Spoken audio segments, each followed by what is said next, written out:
With the BBC News at 10 o'clock, I'm Anna Preston. Coach passengers have faced a third day of long delays at the port of Dover. The authorities there have apologised and say they're working with ferry operators and border agencies to resolve the situation as quickly as possible. Megan Robson, a PE teacher, is taking a school group to a sports tournament in Barcelona. They got stuck at Dover after travelling from Shropshire yesterday morning and face a further 16 hours on the road once they get to Calais. I think it definitely started off good and I'm impressed with how well they're doing, but I think it's slowly starting to get tiring now. Hungry, bored, questions that we can't answer, which is annoying. A man who'd been arrested on suspicion of murder in connection with a woman's body being recovered from a marina in Caversham in Berkshire has been released. Thames Valley Police say no further action will be taken against the 61-year-old. A prominent Russian military blogger has been killed in an explosion in a cafe in St. Petersburg. Officials say 25 people have also been injured in the blast. Police are investigating reports that Vladlen Tartarsky, who was a vocal supporter of Moscow's invasion of Ukraine, died after being given a statue containing a homemade bomb. Progress is said to have been made in securing the release of the 3 British men being detained by the Taliban in Afghanistan. Kevin Cornwell was detained in January along with a man who hasn't been named. Miles Routledge, who posts social media videos of himself visiting dangerous places, was taken into custody in February. Scott Richards is from the humanitarian organisation the Presidium Network and says 2 of the men have now spoken to their families. We have had confirmation that the 2 detained Britons are in good health, and we have further positive events to hopefully relay very shortly. And we believe this is a strong indicator that we're moving towards a situation of resolution, hopefully. Teenager Max Woozy, who spent more than 1,000 nights sleeping in a tent, has spent his last night under canvas. The 13-year-old raised more than £750,000 for North Devon Hospice. He was joined by family and friends for a very special final night in Barnstaple. It feels brilliant because last night was actually, honestly, one of my favourite nights I've had. There were loads of my friends up there, loads of my family. It was lovely to see everyone together. It went on for quite a while, I can tell you that, so I think we're all pretty shattered. Football and Chelsea have become the second Premier League team to announce they've sacked their manager today. Graham Potter had been at the club for less than 7 months. Earlier, Leicester City, who are in the relegation zone, confirmed that they'd sacked Brendan Rodgers. That's the latest. You're up to date. It's 3 minutes past 10. Sparky, always Sparky. Who's that?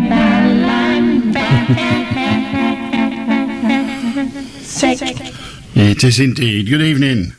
How are you? BBC Radio Manchester.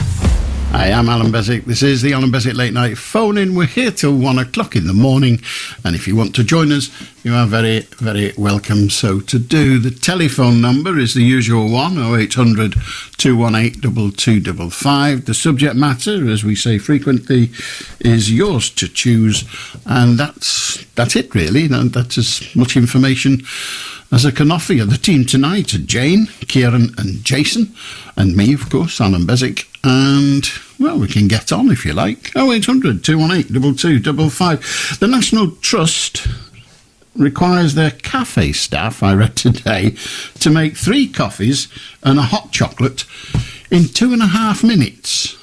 I think that's going some, you know. I think that's going at a fair old lick. And frankly, as a fully paid up member of the National Trust, I say fine. But I prefer it if you've just got some decent coffee. Donald Trump has got to surrender himself to the cops to be charged with a crime. He'll have his fingerprints taken, his DNA taken, and he'll have to be photographed holding his crime number. That number will eat away in his memory for the rest of his life. It just couldn't happen to a nicer chap. You know, numbers are funny. We remember numbers. I can remember my army number. I can remember my mum's co-op number from donkeys years ago when I was a kid. I can remember phone numbers. But names, knackered. There you are. Eamon Holmes is quoted as saying he has a wee round face, so he has no wrinkles because you don't get wrinkles on a balloon. Put it another way, Eamon Holmes admits to being a balloon. Evening, Eamon. We opened a shopping thing together, Hatter's Way, I think it was called, in Warren. Well, he opened it and I sort of hung on his coattails. Yeah. Spent the morning there drinking coffee. Wasn't bad either. Anyway, I don't want to get involved in the trans debate. You know, I'm happy to talk about it, but I'm not taking sides. What gender someone claims to be is, frankly, none of my business. But I am dead set against gender-neutral toilets in public places. You know, like theatres or cinemas or that sort of place. Why? I've got nothing against that, but women queue for hours in venues, whereas us chaps out in a jiff, all dripped and done. And with a 74-year-old bladder, I'd never get to see a show if I had to queue up behind all those women, have a little tinkle. I'd have to go to the back of the line again and start like, is the show finished yet? Because I can go home and pee 4 times a night there, you know. It's weird. Vegans are in the news. They plan to sabotage the Grand National. Now, I've got some respect for vegans. I mean, quite frankly, anyone who will eat that bloody awful pretend vegan cheese deserves my respect, because it is disgusting. I don't have a lot of time for the aggressive ones. The ones who have their beliefs and adhere to them, fine. The ones that want to glue themselves here, there and everywhere, no thank you. No. It's just your view. You're entitled to it. And let's face it, if you got 100 vegans and boiled them down, you'd still only have a bucket of glue, wouldn't you? You'd have nothing else. It's weird. And I did, because I do. When I see a news story and I think, that's it, I'll do a song about that. I'll play a song about that. I looked for a song with meat in it. You know, vegans, meat, that should pay them off. Years ago, there was a theatre-type venue, a hall. It might have been called the Grand, but it might not have been, in Preston. I don't mean the Guildhall. That didn't exist at the time. And there was an advert stuck on a wall, an old wall, when I was working in Preston. And there was an advert for this venue. And it said, coming soon, Lindisfarne, live on stage. Support Genesis. I wonder if there's anyone who was at that gig. Give us a call, 0800 218 2255. And tell me anyway, because I can't remember the name of the hall. As I say, it's not the Guildhall, but it was a concert hall that put on rock concerts and things like that. Before the Guildhall and all that stuff, in Preston. Does anyone remember what it was called? 0800 218 2255. And they had Lindisfarne on. If you want to join us, we're here till 1. Let's get going. How do, John? Good evening, Alan. That name of that hall was the public hall. And that was what it was called, just the public hall? Yeah. That's as far as I know. Everybody called it the public hall.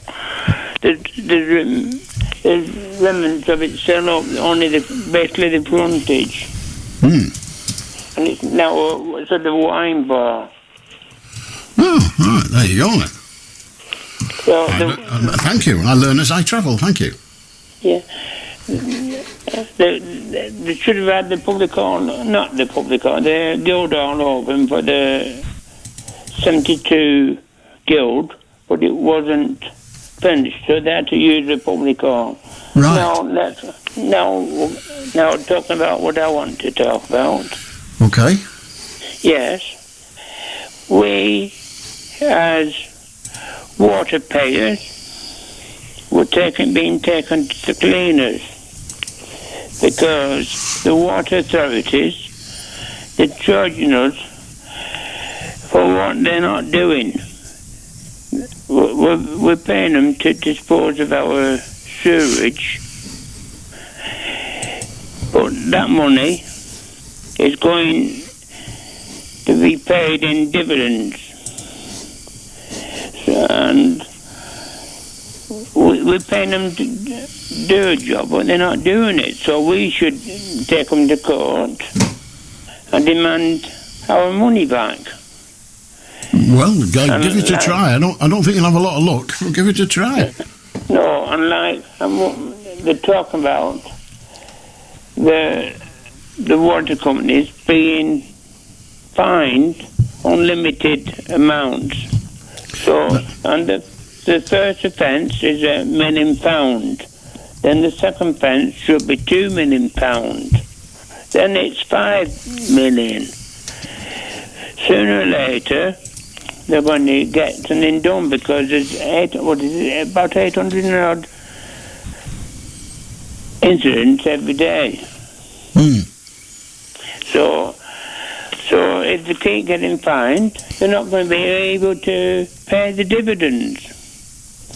Well, the truth is that they've been fined. They've been fined an awful lot already, and they still manage to pay the dividends. No, but I'm just saying it's not a million or two. It needs to be three figures, 100 million or so. Sooner or later, they're going to get something done about it because they're not going to be able to pay the dividends and off what, and that should step in and say, right, you don't do it, you've got to cut your charges to the customers. Right. Well, there's not many people who would disagree that it would be nice if they cut their charges, and you're absolutely right.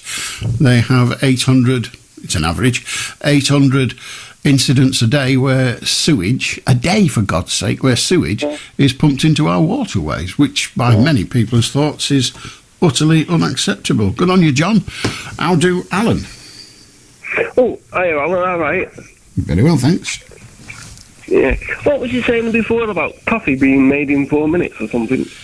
It's something that I read today, that in the cafes, in the National Trust reportedly require that their staff be able to operate so quickly that they can prepare 3 coffees and a hot chocolate within 2.5 minutes, presumably so they don't get dirty great big queues. I was going to say, don't you think it'll turn out a bit flat? Sorry? Don't you think it'll turn a bit flat? Flat? Yeah, flat coffee. Well, coffee is flat. You don't get when they say on telly like flat white. Oh, I see. Ah, yes, right. A flat white just means it's not got bubbles in, but it's white. It's basically just a coffee. But yeah, weird. The other one about that bloke who rang in about the water companies. All they'll do is just pass it on to us. Oh, they're fine. It'll just come back to the customers, won't it? You may be correct, but although they are a private enterprise, they are controlled as to how much they can increase their prices by. Yeah. Otherwise, we'd be paying about 4 times as much, because everybody knows they're a bit greedy. Yeah. But the best water company for me is United Utilities. I haven't got a bad thing about them. Well, I mean, you, like the rest of us, you only get to use one. It's hard to say that they're the best unless you've tested all the others, isn't it, really? But, yeah, if you're happy with them, that's great. Yeah, no, every time I've run up United Utilities, they've always been there for me. You don't get an automated service line. Indeed. And if I do, it's very, very, very quick. But what you don't know, I mean, they answer the phone to you. What you don't know, and I don't either, is whether they're shoveling feces into the rivers. Yeah, true. So that's perhaps more important than how quick they answer the phone. Yeah. But I don't. All right, Alan, thank you very much. It's my pleasure. Have a good night. 0800 218 2255. How do Andrew? How do you, Alan? Excuse me. It was interesting. I'll provide you well, by the way. But it's interesting when he said it's called a flat white. That's when it's got like milk or like you have like a sort of vegan version, like cotton mate, whatever it is. You see, when we say it's not a flat white, it's called an Americano. And what you realise after sort of Nazi Germany capitulated, you see, the Italians used to love a coffee and all that. used to get an espresso, but they just weren't they didn't know what real Italian coffee and how strong it was, you see. And it comes to a point where the Italians went to a coffee house, went back to the barracks, and they were all like climbing literally climbing. I mean, this is Italian palace, by the way. American airborne. And the sergeant of staff came down and found out it was just a coffee. Sent them all off to bed, you see. And that's why they call it an Americano. You see, you get your espresso. You see, if you speak Italian, if you say, I want a cup of coffee, it's like the stranger or, you see, obviously like a tourist and anything like that, because it's like espresso, latte, whatever, cappuccino, you see. I want to talk about, again, like solar energy, Alan. Okay. Right, now the numbers were, I think, now this was before last year's price cap. It was just a video I watched, the fellow was very astute and explained that it was in between about £6,500 to £7,000 to get it all installed for one solar panel. One that can sort of, you can store. When you hang on, you said for one solar panel. Do you mean just a one solar panel, or do you mean a system, one system? One system that you can feed energy into it, yeah? Yeah. And he said it was between £6,500. Sorry, trying to interject. So he said it was £6,500 to £7,000, and it has a yield of about £1,600 a year. So it was like about 4 years-ish that it paid for itself. And what he said was, when you go totally electric, where your household bills, could be electric £500, you're going to blather it, and it's going to be like £800,000-900,000. Because like the girl in Bournemouth, you see, she had solar panels on a housing association house, and she used to say that it's not to do with us, the housing association get the money. But she even said that even in the summer, you just go throw the stuff in the tumble dryer, and you stuff dry, you know what I mean? You don't have to hang it out. Now, if that is the case, yeah, now in 2 years with these cost of living payments, right, especially because I'm like severely disabled, it must be, if I've like £1,000 per year in cash benefits, this is without me grant, yeah, there or thereabouts. And I mean, I'd have to speak to my landlady, of course, but wouldn't you think your money would be better spent on a renewable energy like that? Because if it's a case of other people get cheaper electricity. It depends because of all sorts of things, but the general figure given for recouping the installation costs of a typical house with solar panels, it's over 10 years. You see, and the typical costs are rather more than 6,000. I'm just looking at one here. I've just looked one up just to make sure I'm right, and it's offering a special offer, £13,454. Can we offer some explanation today? I think you're totally correct, obviously, because you're reading it off the page. But that explains it. Because what the Tories did 2 years ago is, what they said is, we're going to have our new mandate on like zero carbon emissions, blah, blah, blah. It means all the support that councils had, where maybe the governments were paying out, because it makes sense, doesn't it? £13,500 compared to £6,500 to £7,000. And if the government gives some support of 50%, makes sense to me. And now the government again have pulled the rug out and said, we don't have that mandate anymore, where we help people, right, where we offer some sort of subsidy, and now because of that, it's there. But it's still viable, isn't it? Because also, what I said only cost over £100 was when I got confused when you said 10 years. This other one was like after I spoke about it, I saw another video with a fellow about the wind farm. I think that was on BBC Two, and it was £100 and it was over 10 years, and it paid for itself. But again, we don't. We just want to pollute the air. We want to get like as filthy as we can till it all runs out, create a panic, and there's so much sunlight even in this. Well, I don't know whether you watched Question Time the other night, but Sorry, don't know on the telly. No, well, that would stop you watching it for sure. But there was a quote on there that the United Kingdom contributes 1% of the, if you like, the poisons that are given as global warming. 1%. So if we, in the United Kingdom, got to 0, which is what the government is hoping to achieve, if we got to 0, it would change the overall world problem by 1%, which is negligent. And you know what, Alan? That 1% figure sticks with me.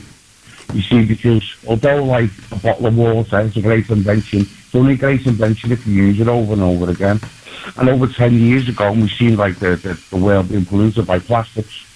But, like, a bottle of water, that the manufacturer and source of packaging, the bottled water was like 1.2% of the world's whole global carbon footprint.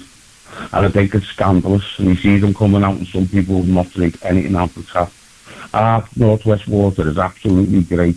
You compare to, like, the shorty stuff you get down in Kent and all that. Again, it's scandalous, so you know what I mean? Indeed. You know, Andrew? Everything we should be doing, we should be starting and working this stuff out. We should. Well, the trouble is, the only people we can deal with are people who are private companies, so it's very, very difficult. 0800 218 2255. Have you got solar panels? Are you happy with them? Are you getting your money back? Did you get them in the early days when the government made rules where, first of all, they give you a huge subsidy to have them installed, and then you got the electricity, you were given a guaranteed price for the electricity that your solar panels generated that you didn't use. You could sell it back to the grid, and the grid were committed to paying you a specific price for, I think it was 20 years. But of course that's all changed now. But have you got them? Have you finished paying for them yet in terms of recoupment? How do Michelle? Hi, Alan. Hi. That song you were singing for the vegans in the beginning. Aye. You should have had that song from the 80s, Eat It. Yeah, well, that's a good song, but it doesn't really mention meat, does it, really? It does. It mentions chicken and pie. Oh, does it? Right. Well, I didn't know. I didn't know that. There you go. And eggs. And eggs. Yeah, we won't have them either, will they? They don't know about doing it. They don't even have leather shoes, which is good on them. They don't even have wool. I know one who won't even eat honey. Well, I didn't know that bit. Well, it's a product of bees, isn't it? Yeah, but that's a natural thing, isn't it? Well, so's flesh. Yeah. But the other thing, you've got the vegans and you've got the vegetarians and you've got the pescatarians. Yeah. And the pescatarians don't believe in cruelty. They just want to get thousands and thousands and thousands of fish to slowly suffocate. Yeah, that's what I said. My friend's a pescatarian. And I said, so why don't you eat meat? He said, the way they kill it. I said, so you're all right eating fish that's drowned then? I said, it doesn't seem right to me. You either one or the other. Well, you know, it's a free world. It is. Everybody's got their own opinion, what they want to do with it, isn't it? Yeah. And stuff like that. But that's all I really wanted to say, really. Okie doke. Have a good night. I'll do Sue. Hey, Alan. Oh, yeah. What I'd like to talk about, a man rang up last night and he was saying about a tune that he thought a lady played on the piano and he sang it down the phone to you. You know, he was trying to do the notes and one thing and another, and I was just really interested in this. And I could be way off the mark here, but I think I know which song he's talking about. Well, he told us. Is that Go okay? on. Yeah, go on.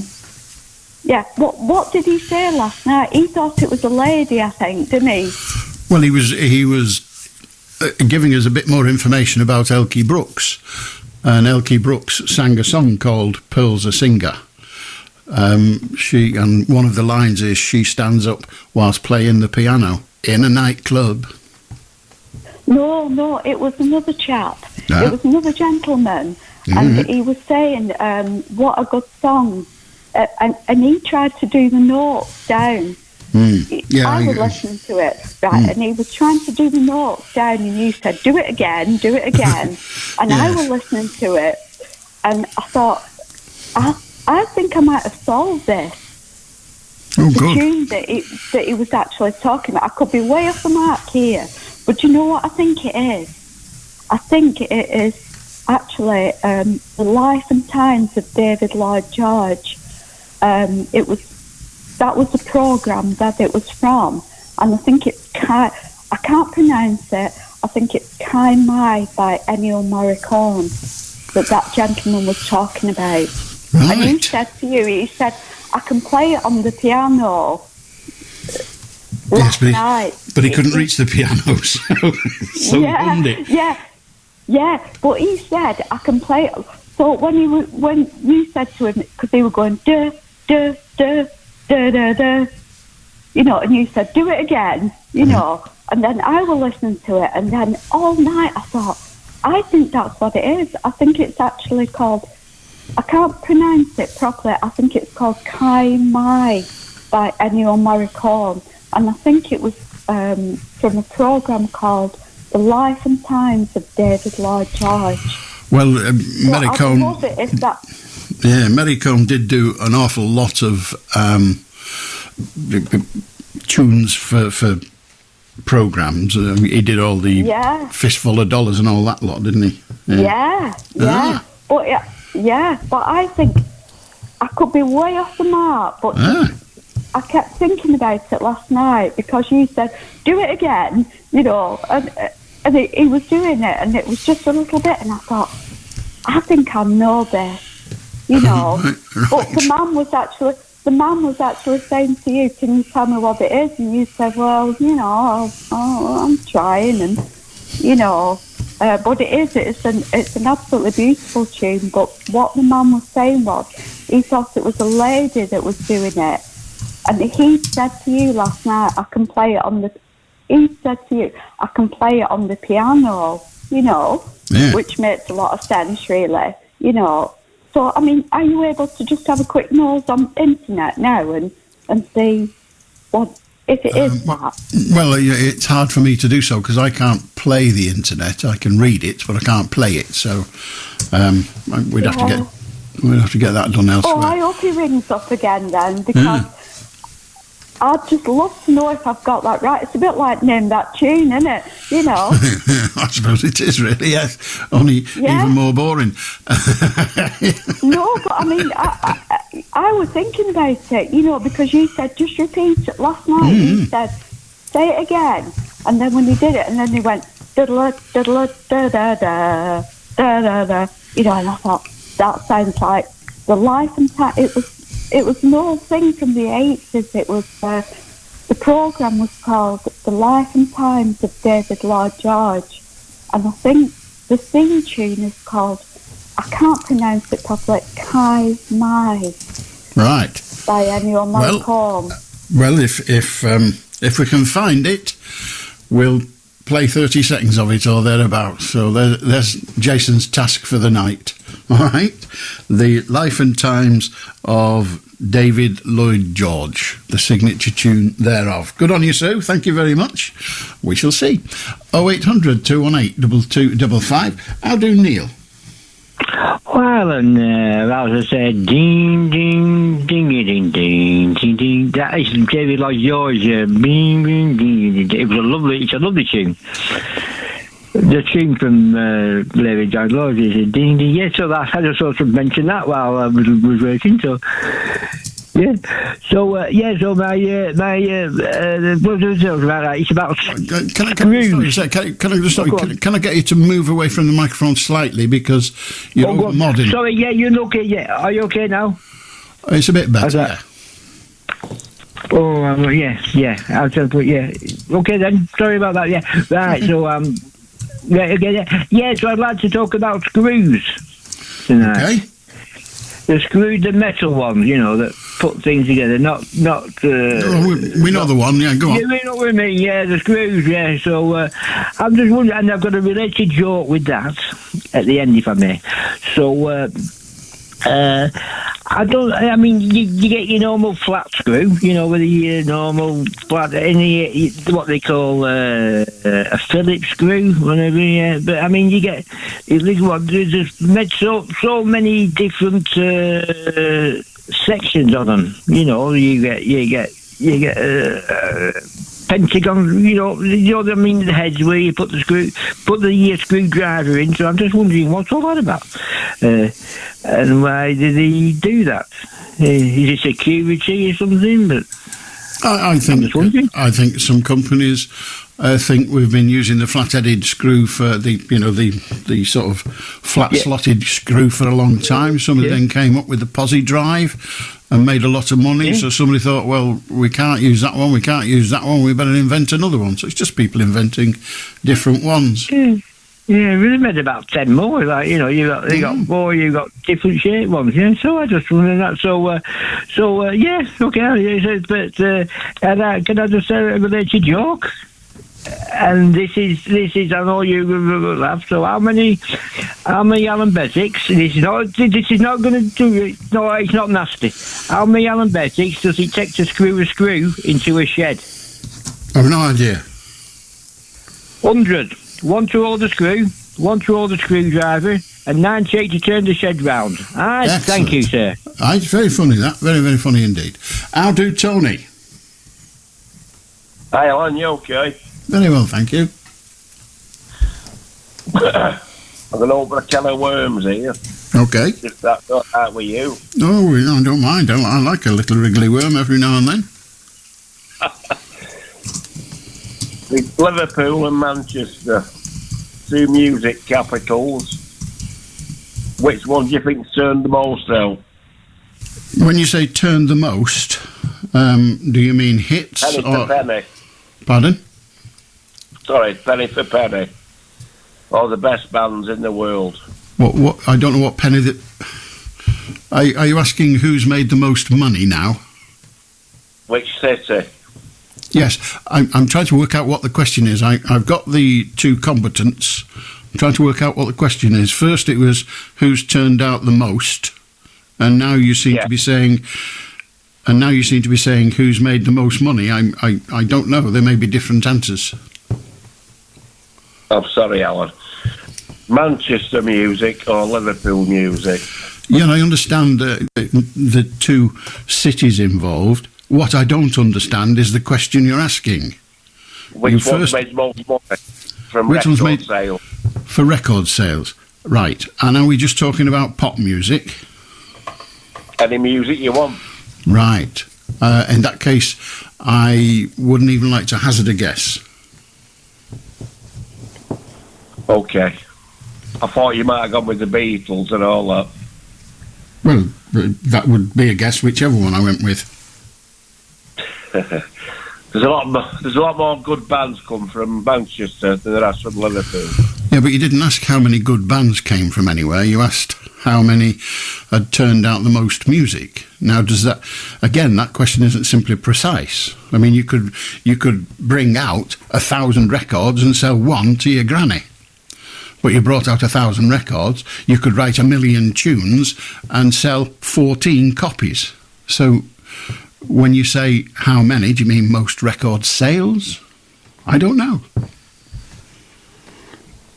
That's what I'm stuck with, Alan. I'm stuck with pound for pound, Liverpool or Manchester. Which city's made the most money? That's all I'm asking you. Well, indeed, but it's I don't know the answer. Whatever criteria you address, I don't know the answer and care even less. But you're not asking a question. I mean, are we counting music by the BBC Philharmonic? No. No, why not? It's based in Salford. It was based in Manchester for many years, so why not? No, I'm having about pop music and records. Well, well, a few seconds ago I said to you, do you just mean pop music? And you said all music. Well, the BBC Philharmonic would claim that they make music. You see, I only have to press gently against the question and it turns to dust. Okay, let's forget the Philharmonic. Let's go to the charts. And what question are you asking about the charts? Which cities made the most money out of pop music, rock music? Well, but not the BBC Philharmonic. Well, if not the BBC, are we counting out the Liverpool Philharmonic as well? Yes. Are we counting out all classical music? Yes, if you like, yeah. No, it's not my question, it's your question. If you want an answer to it, you're going to have to find a way of addressing it. Let's go for the pop bands and rock bands then. Pop and rock. Okay. Now, what if a band calls itself a folk band and gets in the charts? I didn't say folk, No, I know you didn't. Well, you'll have to define what pop and rock is, because I think you find a lot of the bands that came out of Manchester wouldn't define themselves as pop music. In fact, they'd be grossly offended.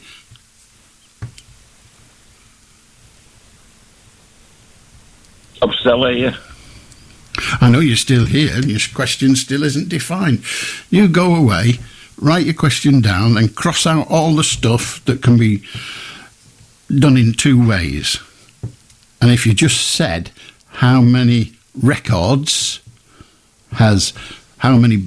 which city has sold the most records that entered the general music chart, that might be a question that people can address. Go to the charts then. Which cities made the most? And do you know the answer to that? Well, do you know the answer? I'm pretty sure I know the answer. Right, because about 2 minutes ago, because Tony, about 2 minutes ago, you didn't even know the question. I did. No, you didn't. You started out asking about most money. I've directed you to this question. You claim you know the answer to it. You didn't even know this was going to be the question. I just think Manchester have the best bands. That's all I'm saying, Alan. Now, when you say the best, we're now into qualitative. We've got rid of all that other stuff, and you may be right saying Manchester has got the best bands to your ear. Yeah, to my ear. Well, that's fine. You are entitled to your view. Thank you very much, Alan. My pleasure. Have a good night. I'll do Malcolm. I'll do, yes. Vaccine safety. I don't want to go into this subject again, so I'll test it today for a bit. But today I will. I don't want to, but I will. Who's forcing you? No. I mean, my mum said it's a bit of a hobby horse with me. So I don't really care what your mum thinks. I don't care that much what you think, but I care even less what your mum thinks, because she doesn't ring in, as far as I'm aware. Now, never mind what you weren't going to do, but you will. Just tell me what you want to say, or just say what you're going to say, and then we can move on.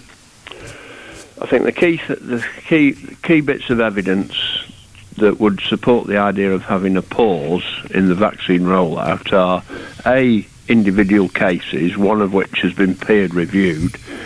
Asim Malhotra, who is a top British heart surgeon, has said his father died from having the vaccine, and there's plenty of other cases. But that's not research, and that's only one.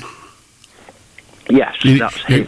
If you're saying it's been, I don't care how top he is. You said it was peer-reviewed. That wasn't peer-reviewed. Yeah, it was. It's peer-reviewed.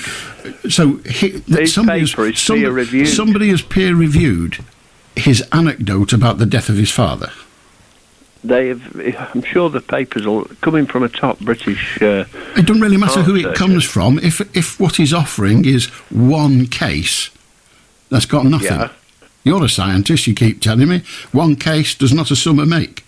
So, without naming anybody, without giving me specifics, tell me what you perceive, in that very, very broad interpretation of yours, tell me what you perceive as evidence to match your strange theory.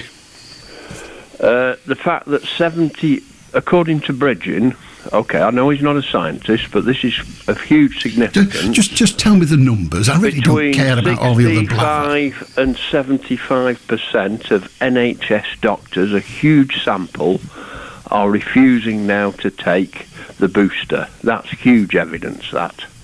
Huge. No, that's just people making their own personal judgment, as they are entitled to do. Now they know. I don't care what they are. They can be bloody plumbers for all I care. They are making their decision. Now, if they're making that decision because of what they think, or if they're making that decision because of the research they've read, fine. Tell me what the research was. Or were they just listening to one doctor? That is itself evidence. Anyway, moving on. That isn't itself. I'll give you a bit more evidence. That isn't evidence. That is people making their own personal judgment.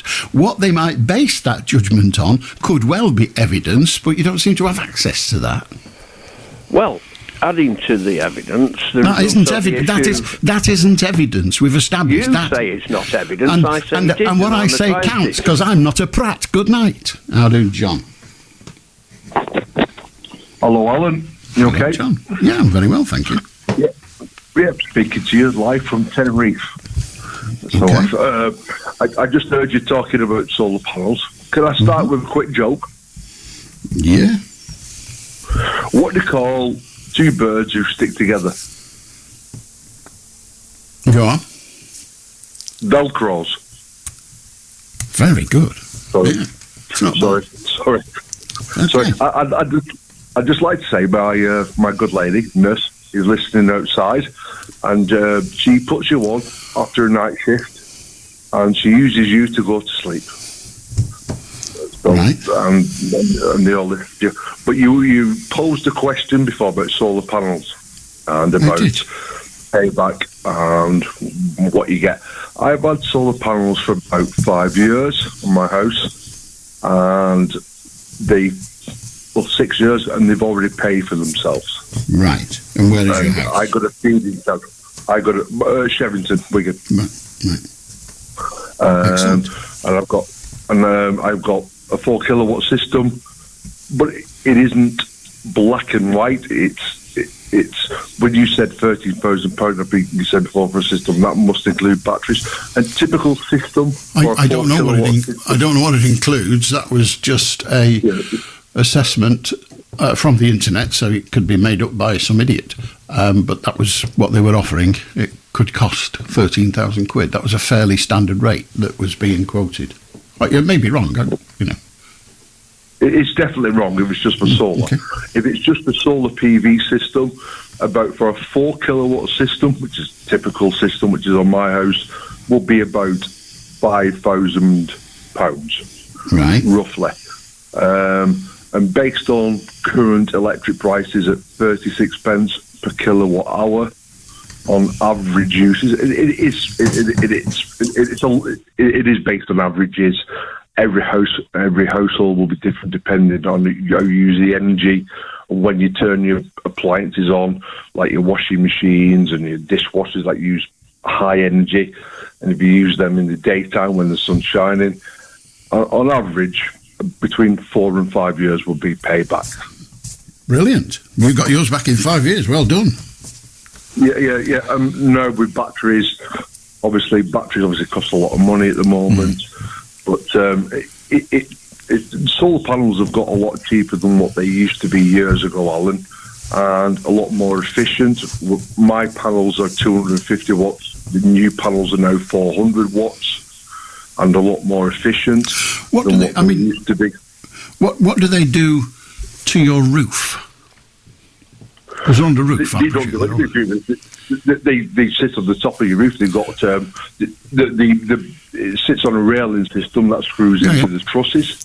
Right. And the panels go on top of the railing system, which is about 800, about 80 to 100 mil.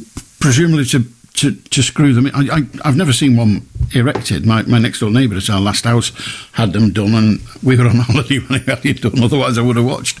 But they presumably have to screw through the tile or dislodge the tile or whatever. No.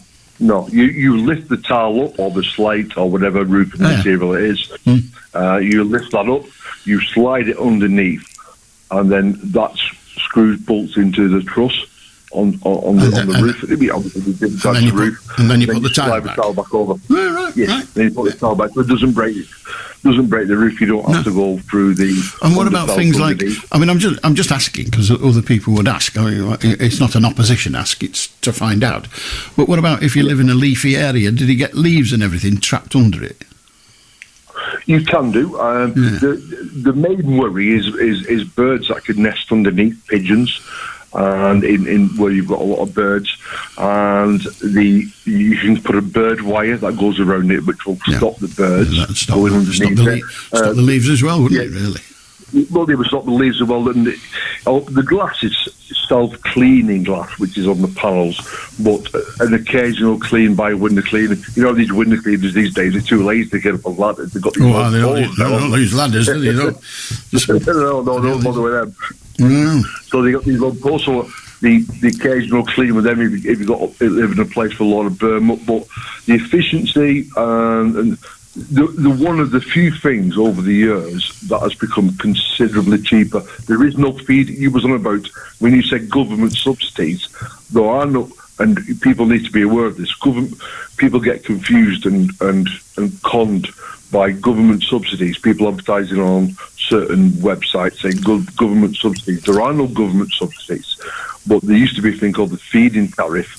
So everything you generated got paid back. You got so much back, which I am on. There is no feed-in tariff anymore.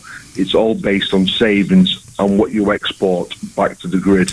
Yeah. There is no feed-in tariff now. It's all about.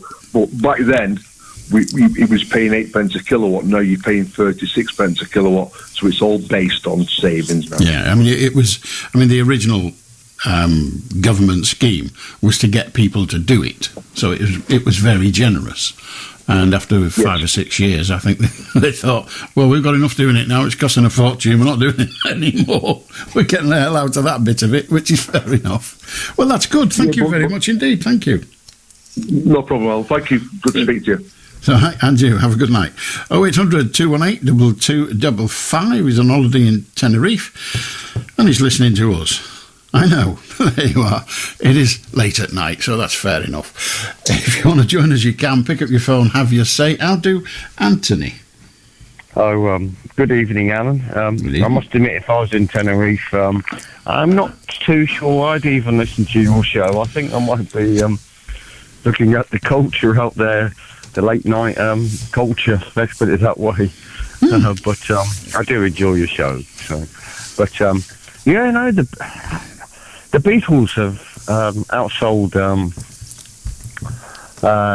any other group, artist or whatever, probably tenfold. They'd already sold 1,000 million records and talking about vinyl records, in 8-track, what's his name, tapes, by 1985. They probably have doubled that. I think that's right. In the 1990s, the Beatles actually outsold themselves from the 60s. I don't think you can outsell yourself, but I think I know what you mean. But yeah, I mean, the chap was asking about if you like, he was posing a competitive question between Manchester and Liverpool, and whilst the Beatles are, of course, well, I say of course as if I knew, but they are by repute the most successful band in the history of popular music. But it's then the collective, isn't it? It's about all the others that have been in Manchester and in Liverpool and what they all total. I've no idea what the answer is. No, I don't know. I mean, when I was a student, I had a load of, Smiths. I liked the Smiths, so did, a lot of my friends, at Liverpool Polytechnic, and there's loads of stuff from Manchester and Liverpool. Indie bands and things like that. And I can't remember all of them off the top of my head, but that was just stuff played at the discos in the late 80s. And, but disco doesn't necessarily sell the tune, does it? That's a good point, isn't it? You see. I don't know whether the bands in question would have got a royalty payment off the DJs. They don't get a royalty off the DJs. They'll get a PRS payment, but they're not a huge amount of money in the circumstances, and it would almost certainly be the venue that pays a PRS license for that, and it doesn't deliver a great deal of money back. And PRS, Performing Rights Society, and the Phonographic Summit, or the PPL anyway, they pay a lot of money because that's for airplay, and airplay. They used to say, I don't know what it is these days, but back in the 80s when I first came into this business, they used to say if you got your record played on Radio 1 once, you got 86 quid. Oh, wow. Exactly. Even. So if you've got a number one that's getting played 12 times a day, you're going to make a lot of money. But I don't think the PRS, they might not even be true, but the PRS figures are, I presume, considerably less than that these days, because there are so many more outlets for the music. It used to also be said that if you, in the 80s, if you had a number one record that stayed in the chart for 4 weeks, you had enough money to retire. You've got to be joking. No, but I mean, obviously, if there's 10 of you, then you're splitting it rather differently. But yeah, that's the kind of money it used to involve. Yeah. Well, people Crazy, forget that. You've got so many outlets, with the internet, etc. It gets divided, and I don't think certainly YouTube. I better be careful what I say, but 10 years ago, I don't think they were paying out royalties for all the bands who were playing on there, Well, I mean, the whole of the music industry is absolutely crooked. There was a court case, and I can't remember the name of the band, so I'm not going to try and guess. I think I remember. I'm not going to guess. But it was one of the successful rock bands, the type rock bands, that growl at you and play their music very loud and wear black and all of that, and then go to church on Sunday probably. But that's another story. And it was one of them, and they had a brilliant record deal, and then this thing called a compact disc came out, and they didn't have a deal because it had never been invented, and they didn't have a deal. Their deal with the record company didn't say, and all other music distribution processes or whatever. It made no, because nobody thought the compact disc, nobody had heard of it. So they did this deal, and the row was for an awful lot of money. Because the record company didn't have to pay them any royalties, because they paid for all their recordings. On record, fine. On record. Yeah. The compact disc. Anyway, I don't know how it was resolved. I don't know what the outcome was, but it was a hell of a story at the time in the business. Was this the late 80s? Mid-80s, I'd have thought, just after the CD came out. It came out in 1982 in Japan. By time it started to get public... I used to work at Red Rose Radio, and we started that in... I remember those days well. Around that time. Well, before the phone-in, but when it first launched. And there was a bloke who came in, and he used to explain music, the way it's used on the radio, because a lot of radio in those days was mono, and they were all going over to stereo. And he used to come in with like bike bells and horns and things, and just show how if you had a stereo radio, you could get the bell coming out of one speaker and the little squeaky bicycle horn coming out of the other. And another story, I went to Mike Harding's house in Manchester to do something. I can't remember what it was, and he said, come in here, and I came in, and he obviously he's a musician, he had a music room, and he said, come in here, listen to this. And he went over to this box and pressed a button, and I sat there, And I sat there and I said, "I'm sorry, Mike, I can't hear anything." He said, "No, it's brilliant, isn't it?" He said, "It's absolutely brilliant." I said, "What is it?" He said, "It's called a compact disc." He said, "You don't get any needle sounds. It's just between the tracks." It was silent. And then they told us you could do anything with it. You could fry an egg on it and still work, which we tried and it didn't. Anyway, there you are. It doesn't. I did as a student. I thought, oh well. Yeah, they told you can ride a bicycle over it, roller skate over it, it'll be fine. They would put it on, scratch it, it's worse than a bloody record. I'm always washing the bloody things, excuse the language, because if you have a sandwich or something like that, like I like doing my cheese sandwiches late at night when I'm phoning up late night radio, you do get greasy, and then you put like I put on Abbey Road earlier today, and one or two of the tracks didn't play properly, and I thought, oh, bloody hell, Anthony, you that's cheese sandwich on that, and they're just they're not as as really resilient as people thought they were in the late 80s, but there we go, We were lied to by marketeers. How could that be? Wow, that won't be the first time. Indeed so.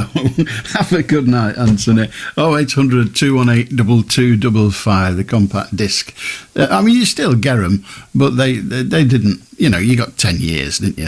And sales started to go down, and people are buying vinyl again. They say they like the authenticity of the sound. What they mean is they like the sound that they heard in their youth, as it were.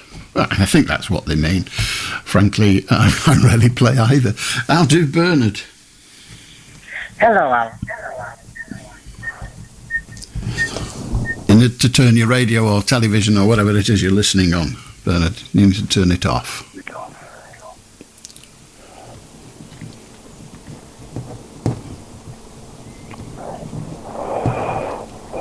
Okay.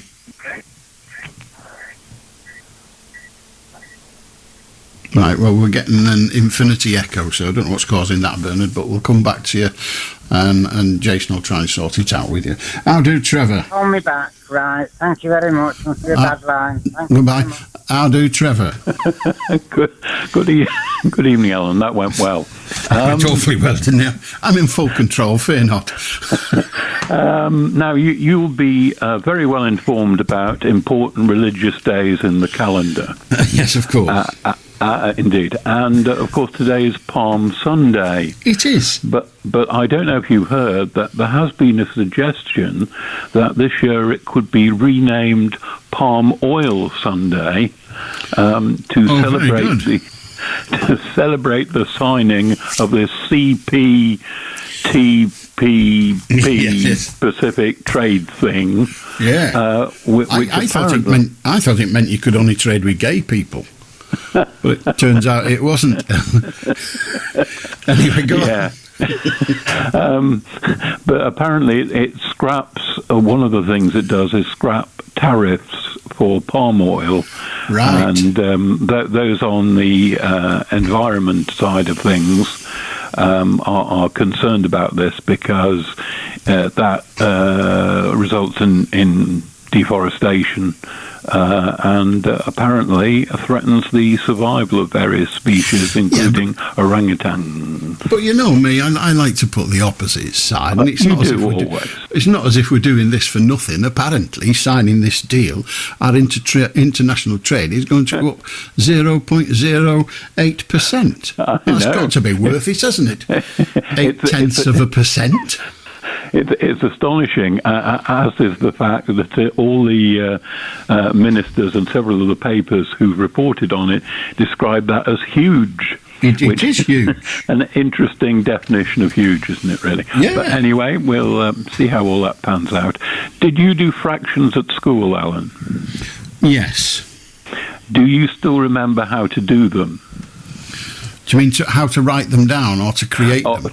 To work out a fraction sum, as it were. Yeah, roughly.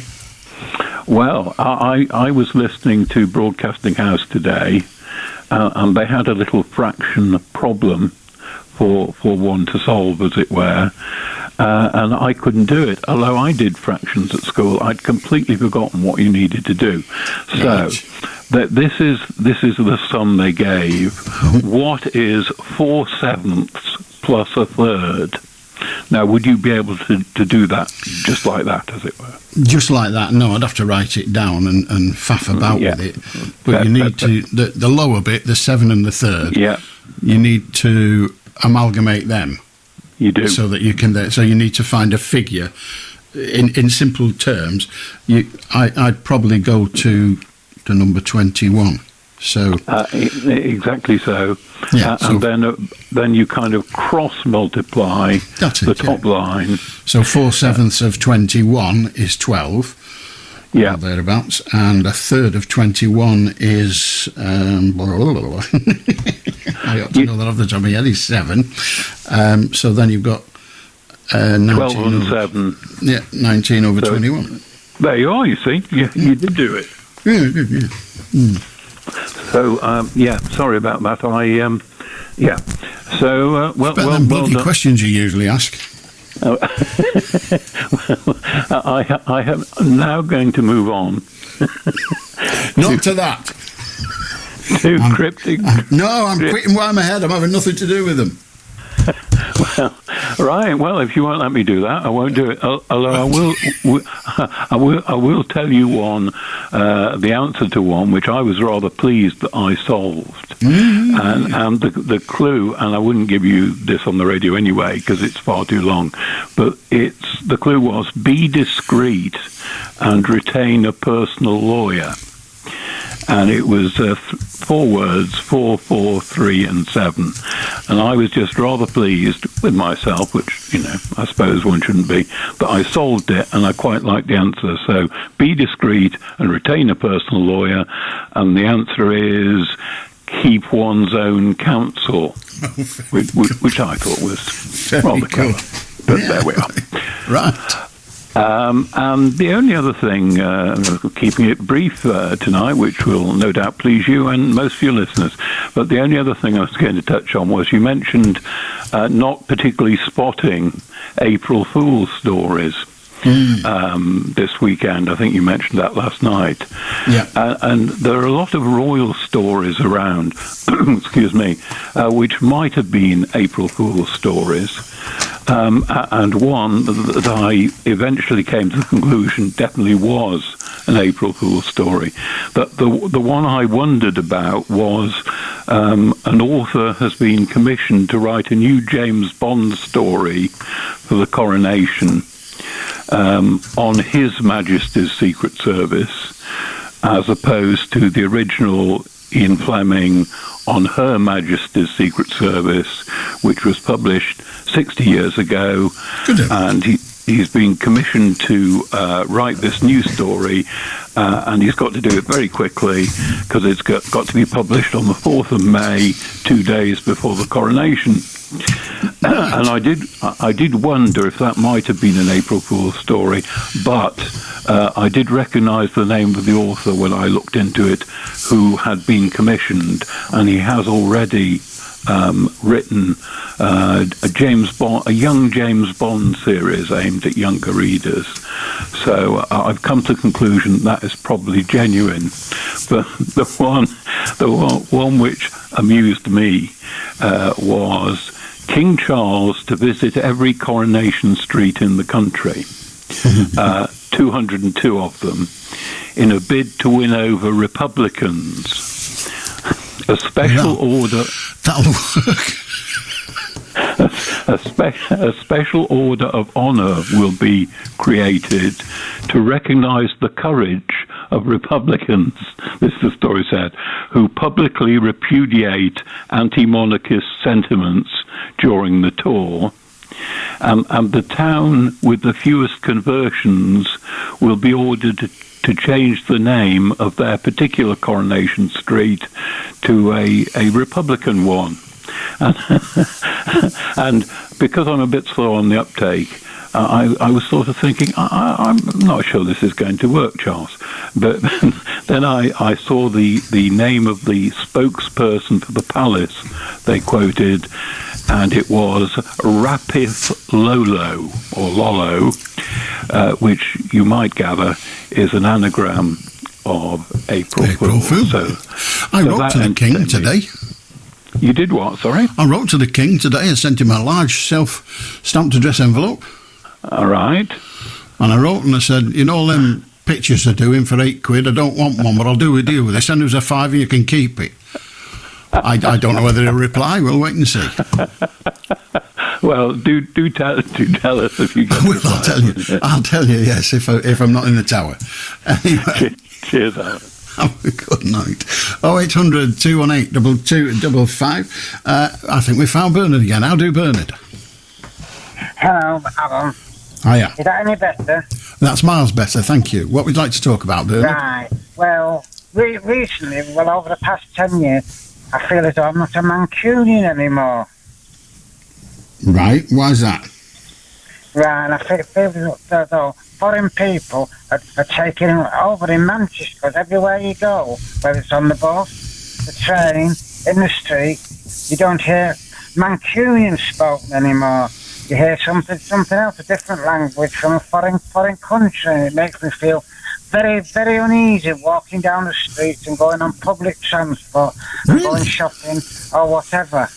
I find that one of the best things about living in Manchester. When the BBC was in Oxford Road, they used to walk up to the city centre to get a coffee or a meal or whatever, and used to pass a newsagent's on the right-hand side, same side as the Beeb. And outside, it had almost every language known to mankind on display in newspapers. And I thought that was absolutely brilliant. And just because there are lots of people not from Manchester in Manchester doesn't stop you being a Mancunian, does it? I think it does. I think eventually the Mancunian accent and the Mancunian way of life will disappear eventually.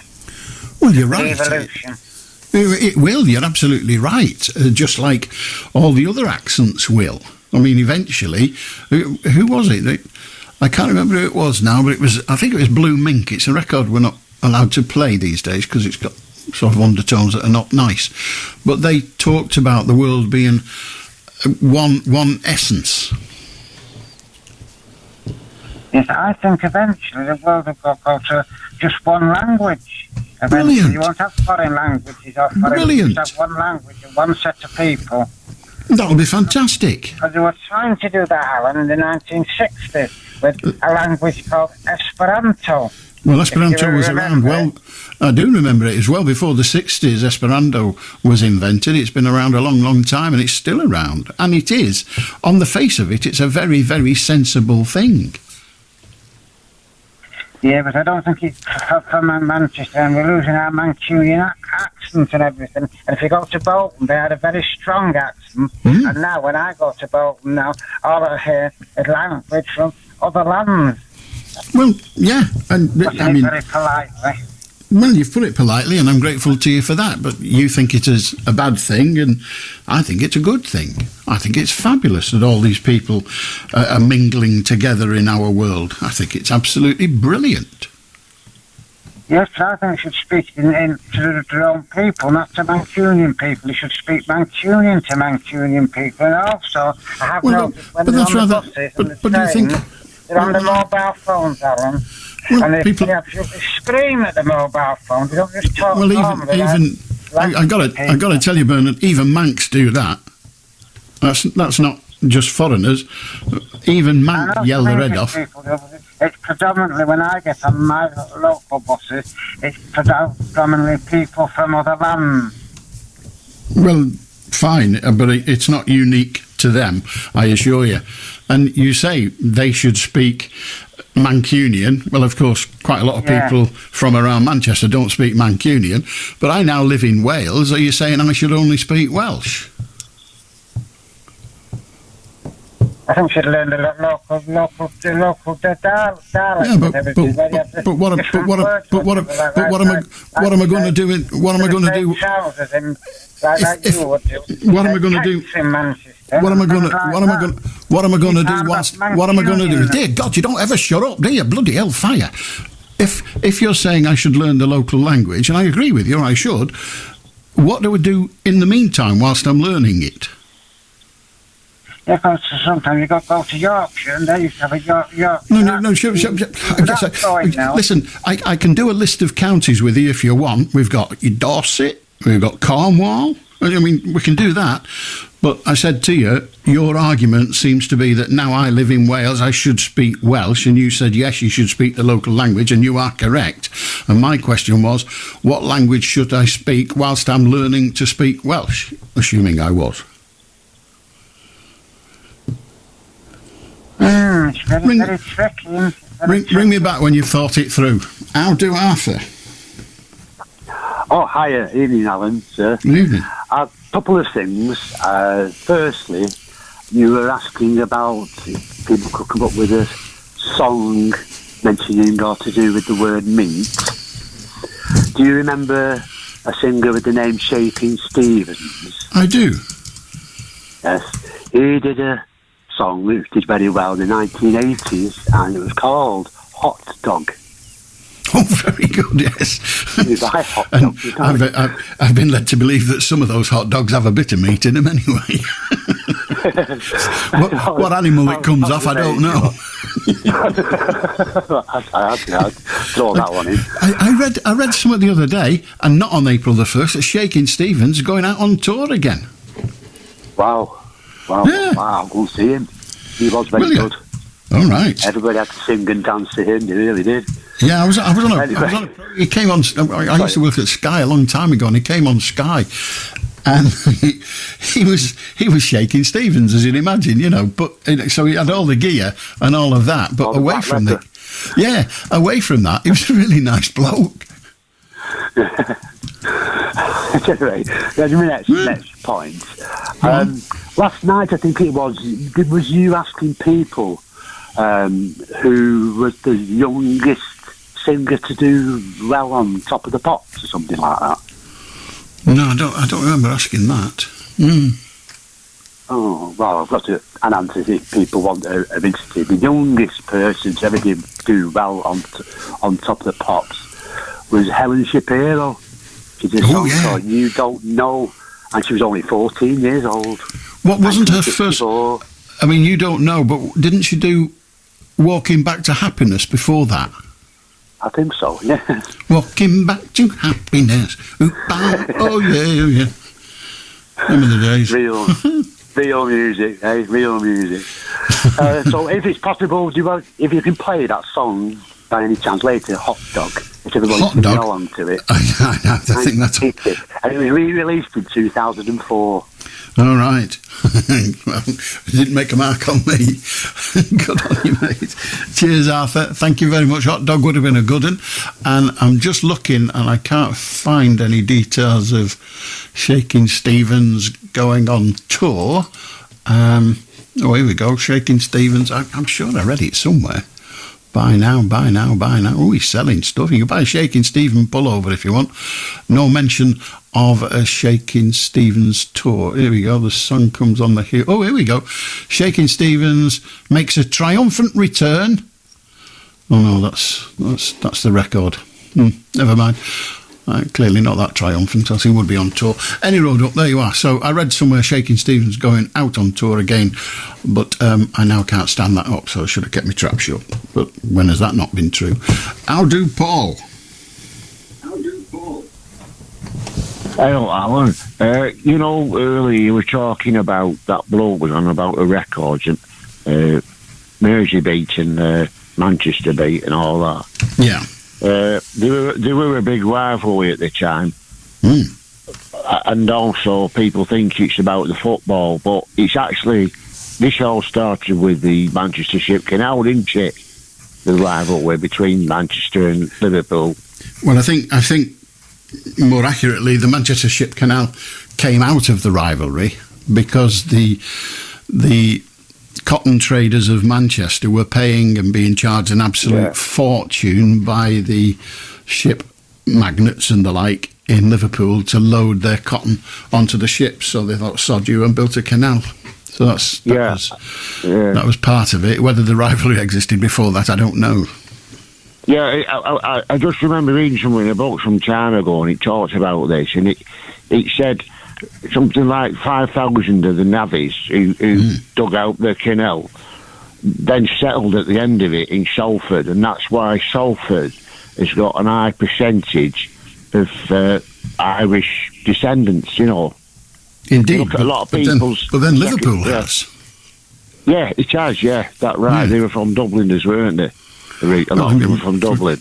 Well, Liverpool, I don't know where they're all from, but Liverpool has got a very high percentage. Indeed, Liverpool used to have the, the marches in, I think it's August, isn't it, when the Protestants march around Northern Ireland.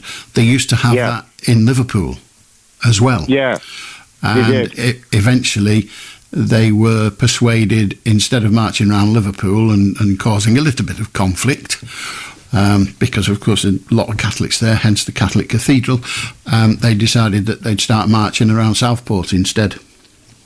Yeah, I was there one weekend, funnily enough, when I didn't realise it was in July, the marching season, and there were thousands of them, the Orangemen, and then they fire them all back to Liverpool about 9 o'clock at night, shut the bars and that.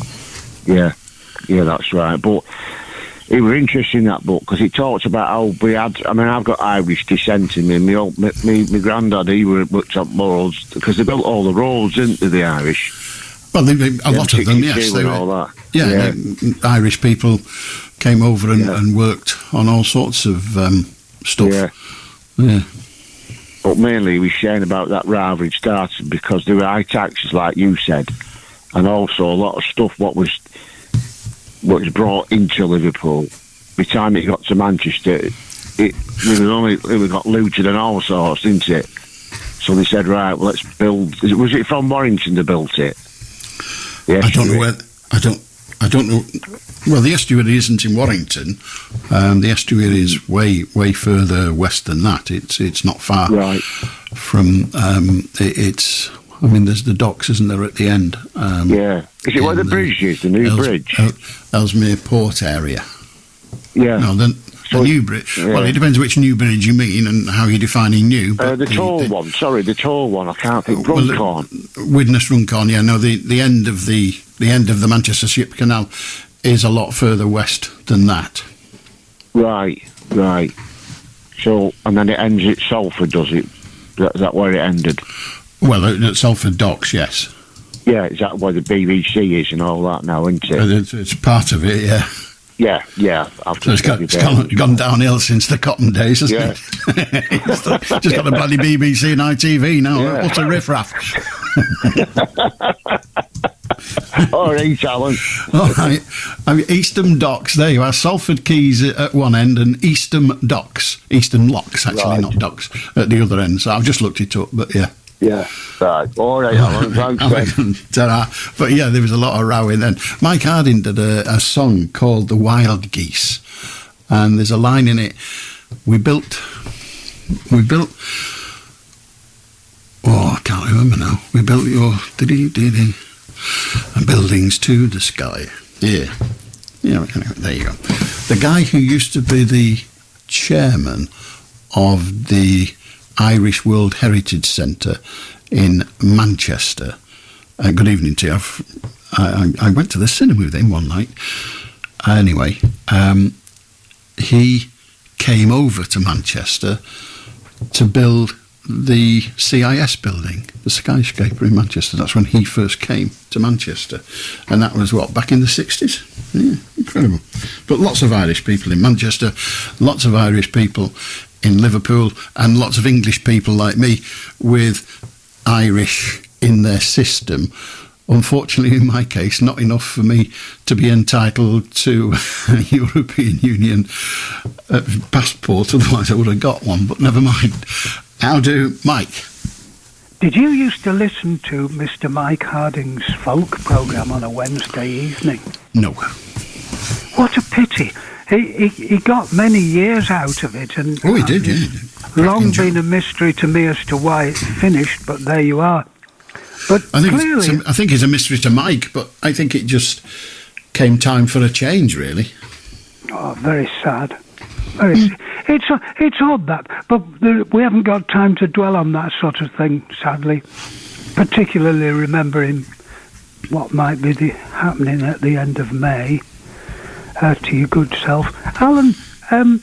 Clearly, I was extremely interested in what you had to say and what others had to say about the CD. My memory of it, when the thing came out, I remember one happy afternoon going to a shop and a brother-in-law picking up this box dumped on the counter, and the man at the other side looked at him and sort of said, "I hope for your sake, mate, that this catches on." And he took Jeff's £430 and we went away with it. And we brought it back to my house, and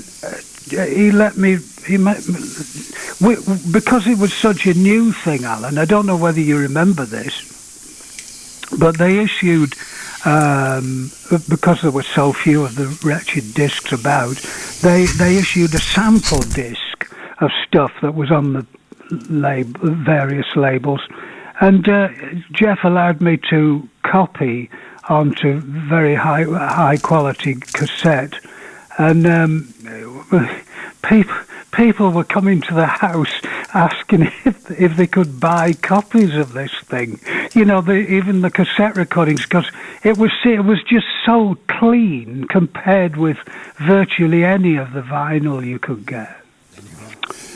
Anyway, clean compared to vinyl and to cassettes. There's the truth of it, and even to tape, magnetic tape. Indeed. The other thing that you did mention, you and Mike, when you tried to destruct one, at the moment I've been involved with, the series of Now That's What I Call Music. Yeah, I remember the first one, but yes, what are we up to now? It must be up to 90 odd now, isn't it? No, it's gone over 100, Alan. And we quite often go over to the market at Huddersfield, and there's a chap there, and he sells me these things at £1.50, with the guarantee that if there's any faulties, just sort of bring them back. Well, you do have to riffle through them. I just don't know what people do with their properties, because most faults that you get on CDs will clean off if cleaned carefully. You have to clean from supposedly from the, I don't know quite why, from the outside to the inside. It's a bit different from a long playing record. Yeah, the red eye, as it were, tracks inwards rather than outwards. Yes, reads it inwards. So. Yeah. So that's it. So that's my reflections. I hope they might be of use to someone. Okay. Thank you very much. And it's 114 they're up to, apparently. Jason's just told me, and he knows this kind of stuff. He knows all sorts of useless stuff. Anyway, it's a 114. Now that's what I call music. When CDs had been around a while, I got given one by a record company. The record companies used to send hundreds of free records to radio stations, and people, even the cleaners, got them. They just found a name on the running, the sort of staff list of a radio station, and they'd send stuff to them. And I got sent a free CD player. Yeah, pretty good. I just kind of tool of the trade. But a mate of mine, when MTV came out, he was a head of music, very top man in the business. He was given by MTV a huge, them satellite dishes you see outside radio stations, the big ones about 6 foot across, and the motor operated. He was given one of them. They're about £5,000 worth. Extraordinary. All I got was a piddling little player. Outrageous. How do I, Eileen? Hiya, Alan. You were mentioning at the beginning Genesis. And I remember, I don't know if anybody else remembers, when Peter Gabriel done a song called Selling England by the Pound. And I wanted to mention, yes, he done a song, Genesis, it's called Selling England by the Pound. Have you not heard it? No. It's Peter Gabriel at one of his best. He puts all his makeup on, and but I just love the title because it was so true. It was way back when in the 70s, and he was well ahead of the time just by the title. And what I'm sick of, you see, in my area alone, never mind across the country, is all these foreigners pouring in, and we're told to like them en masse and get on with them. Well, as it's a democratic country, and there's so many that want them here, well, I think you should put your money where your mouth is and let them stay in your house, in your on your monies. Do that. I think the government should do that. Me, myself, I don't want you here. Most Albanians... Eileen, we've got your message, thanks. We don't want you either. How do Clarabelle? All right. Okay. Yeah, this is the second time I've been on now. Excellent. Clarabelle, you've got a radio or something on in the background. You need to turn it off and speak to me on the telephone. I haven't got a radio. Have you not? Well, you've got a funny noise in the background and we've got some kind of echo. I don't know what that is. I don't know. Oh my God, because it's... Right, well, we've got, a diminishing echo, so I'll come back to you if that's at all possible. In the meantime, how do Linda? Oh, hello, Alan. Hello, I'm just talking about... I'm talking about the Manchester accent. Mm-hmm. I'm from Manchester, and I think it's quite a nice accent, actually. Yeah, it is. I was born and bred in Manchester. I was born in Withington Hospital, and I live now in Lancashire. But I'm quite proud of my accent. Yeah, the chap that was on wasn't saying there was anything wrong with the Manchester accent. His complaint was there were all these others in Manchester that he didn't want. I know. Oh, okay. All right, that's all I was going to say to you, Alan. Good but on you. I am so proud of my accent. Brilliant. And like I said, is that you come from Warrington, don't you? I do, yes, but unfortunately... My sister lives in Warrington. Yeah, I bet she didn't sound like me. She comes from Gorse Covert. That's not Warrington, that's the new town. I'm part of the old stuff. I used to go and play in Gorse Covert, for God's sake. Oh, really? When I was a kid. She lives in Gorse Covert. I can't remember the rest of her address, but anyway, I'm quite proud of my accent. Good and on I've you. not changed it. So, all right then. Linda, we can tell you've not changed it, Linda. Good on you. Stick to it, and we should all. Accents are fabulous, absolutely fabulous. I mean, you know me. I welcome foreigners, be they from Yorkshire or Yugoslavia. It don't exist anymore. Man, Yorkshire's not so clever. I don't mind. But I do like local accents. I like the fact that in France they must have about 50 different accents. In America they do. Canada, where I'm going to, I suspect they do. I just love all the different it's part of that sort of mill that is our species, isn't it? I love it. How do Linda? Thank you so much. Sorry. Thank you, babe. Oh, very good. And sorry, Linda. How do Gary? How are you? Very well, thank you. How are you doing, Strange? Not heard from me this year. I've managed. Happy New Year. Indeed. Are you getting excited over Warrington not lost the game yet? Nope. Do you think they will lose the game before the season finish? I haven't given it any thought, but statistics say they almost certainly will. You know my opinion. If Warrington, sure you'll tell us. If Warrington win every game in the Super League rounds, right? It doesn't mean anything anymore. Well, it means they've won every game in the Super League rounds and they've topped the table and they've won that bit, but then they have the playoffs at the other end. But if you finish first, you're not champions, are you? Well, no, you're not. And indeed, in the old-fashioned days, back in the 50s and 60s, you weren't, because they used to have, you won the league, as it was then called, and then they had what was called a top 16 playoff. So the top 16 teams played against each other. So if you... Hang on a minute, I'm going to sneeze. Okay. I don't like sneezing over the phone. It wrecks your phone. Well, we're not that keen either. You could have moved away from it, but never mind. You'll be ready for next time. What I was going to say... I don't know. What I just said, it doesn't matter if you win all of your games to finish top, because if you lose all your games in the playoff, you go out and you're not champions. That is correct.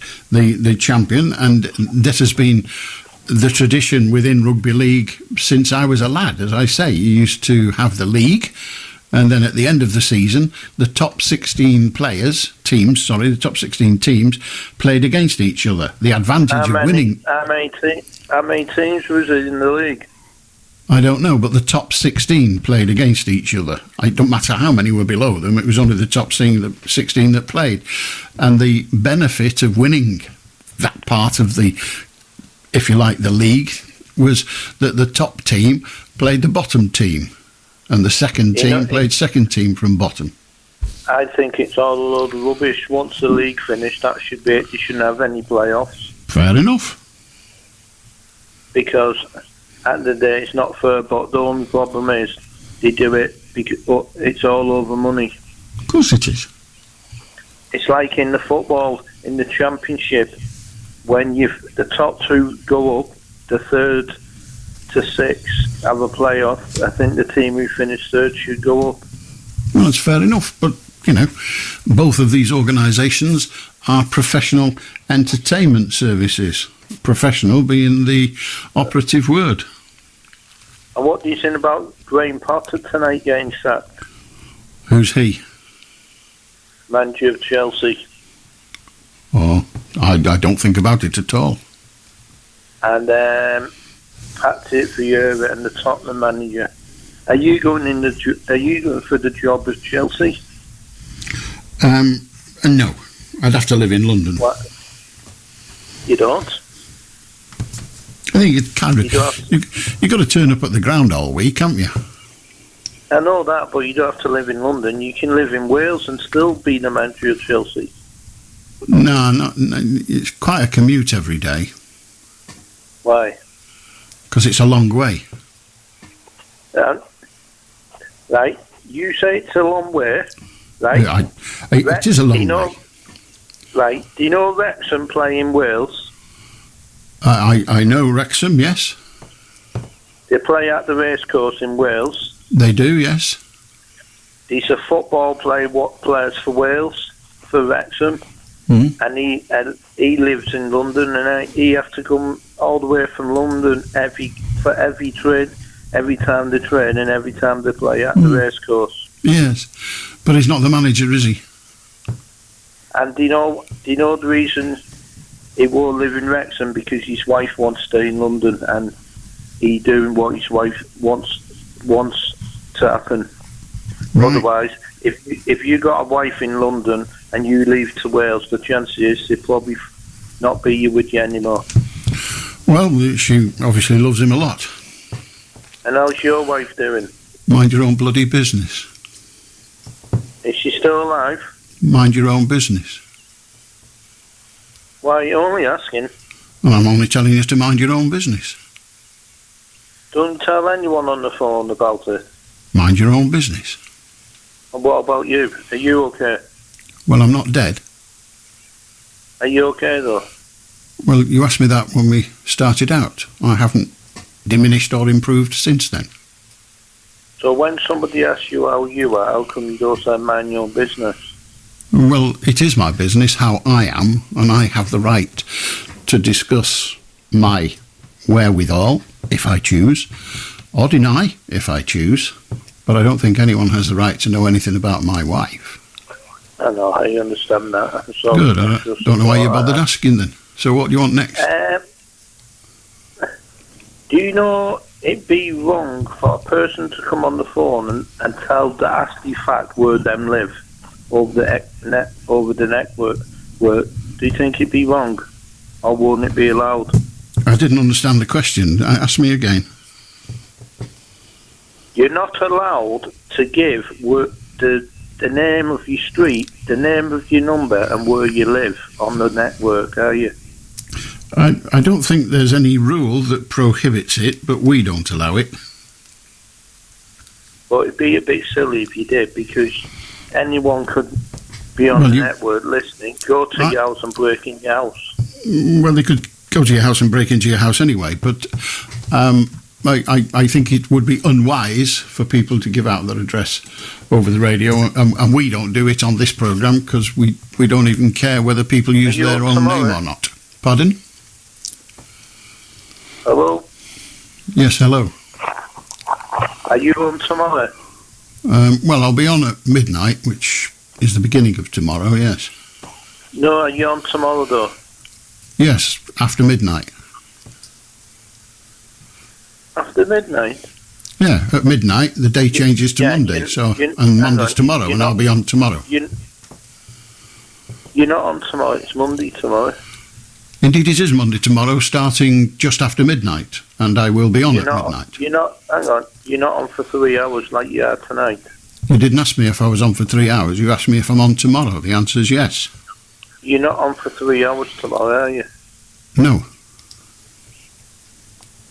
Why not?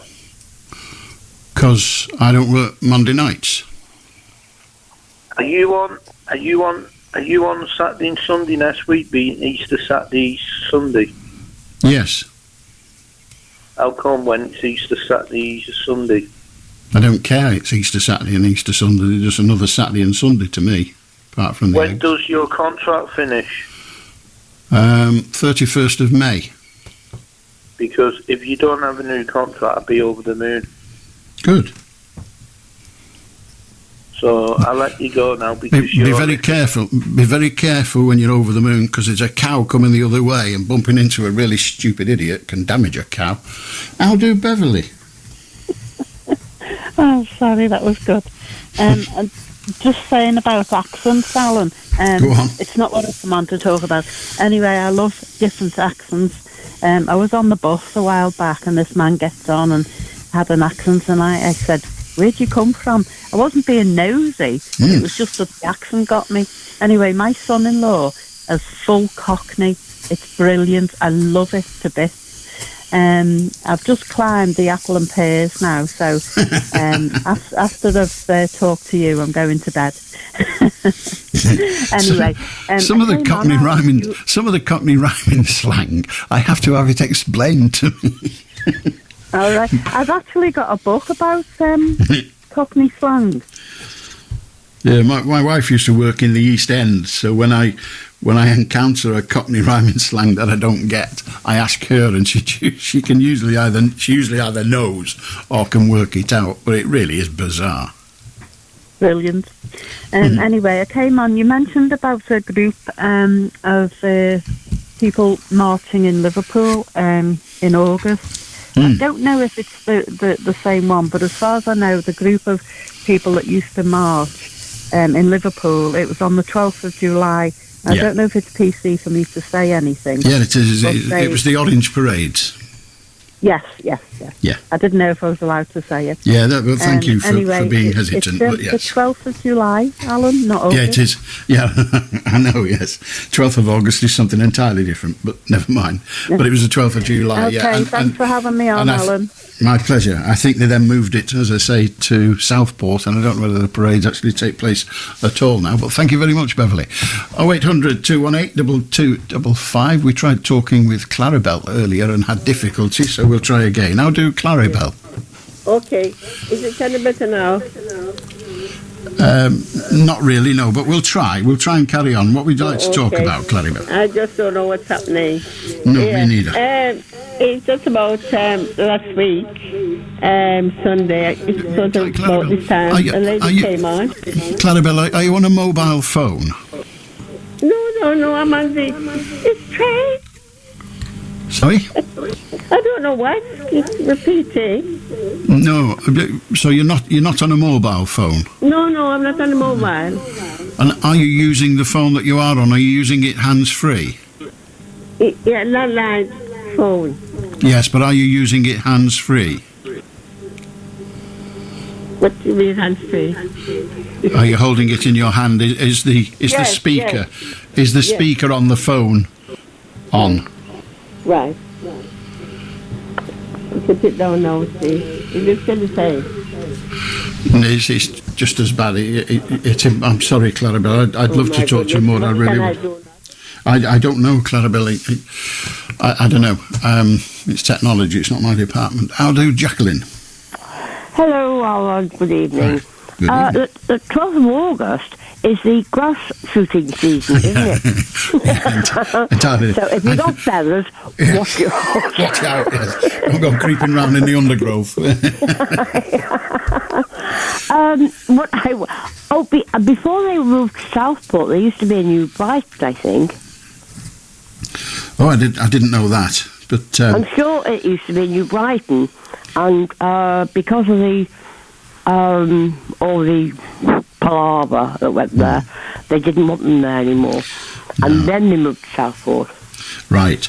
I only knew that they used to do it in Liverpool and then moved to Southport. I didn't know they'd had a sojourn in New Brighton also.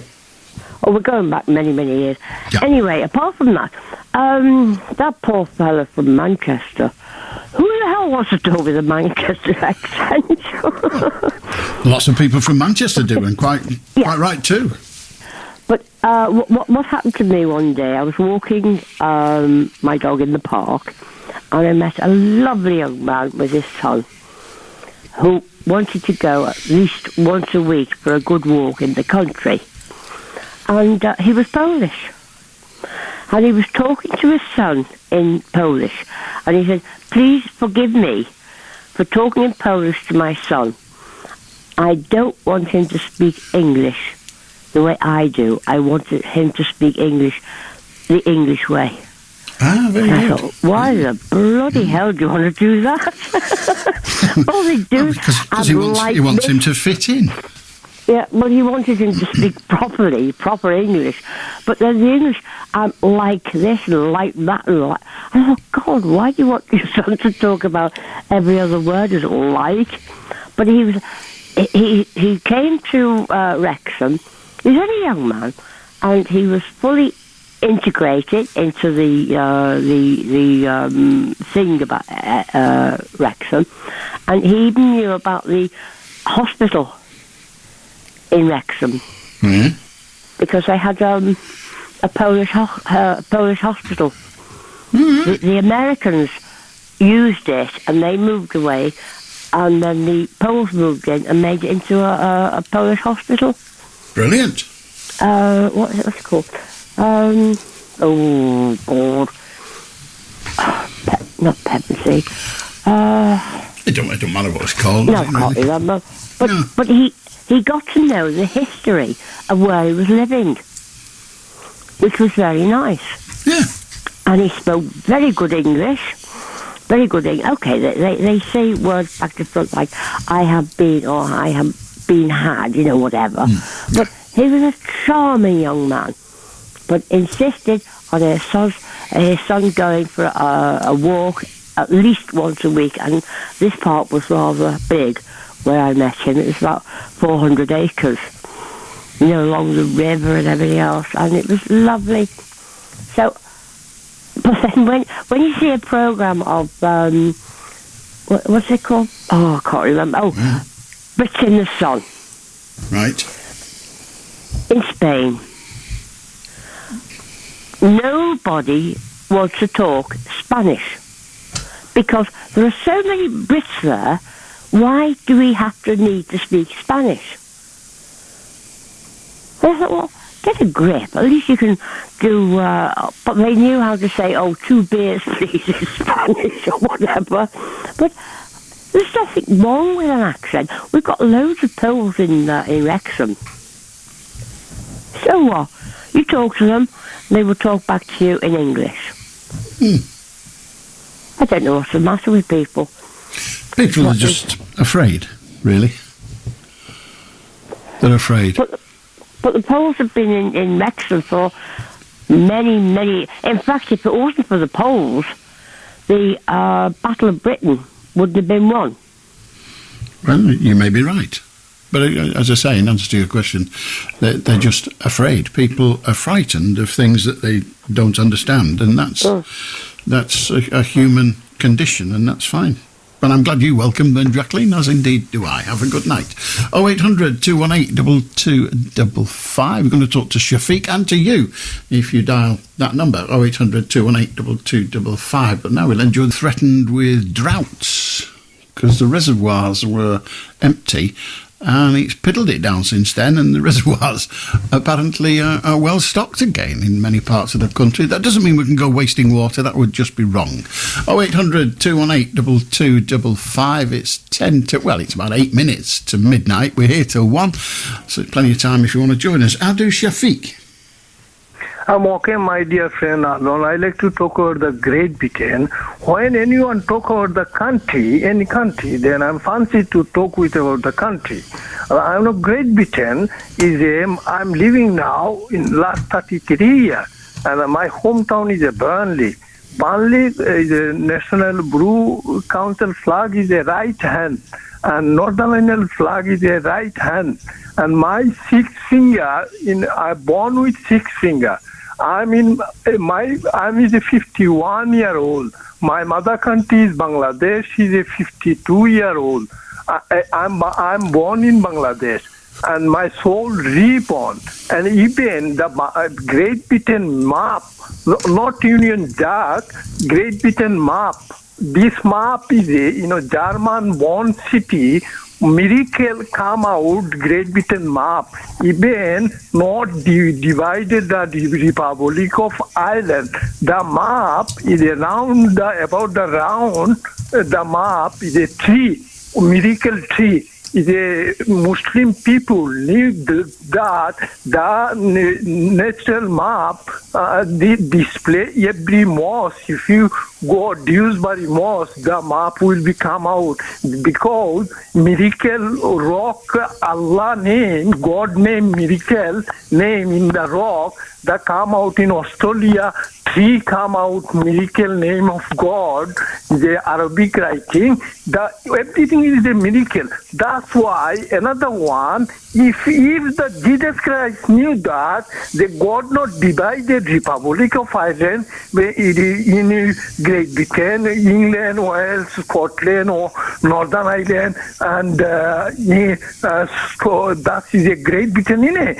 Even why I'm talking when God messenger Jesus Christ received message from God, angel not divided Iraq. Example Iraq.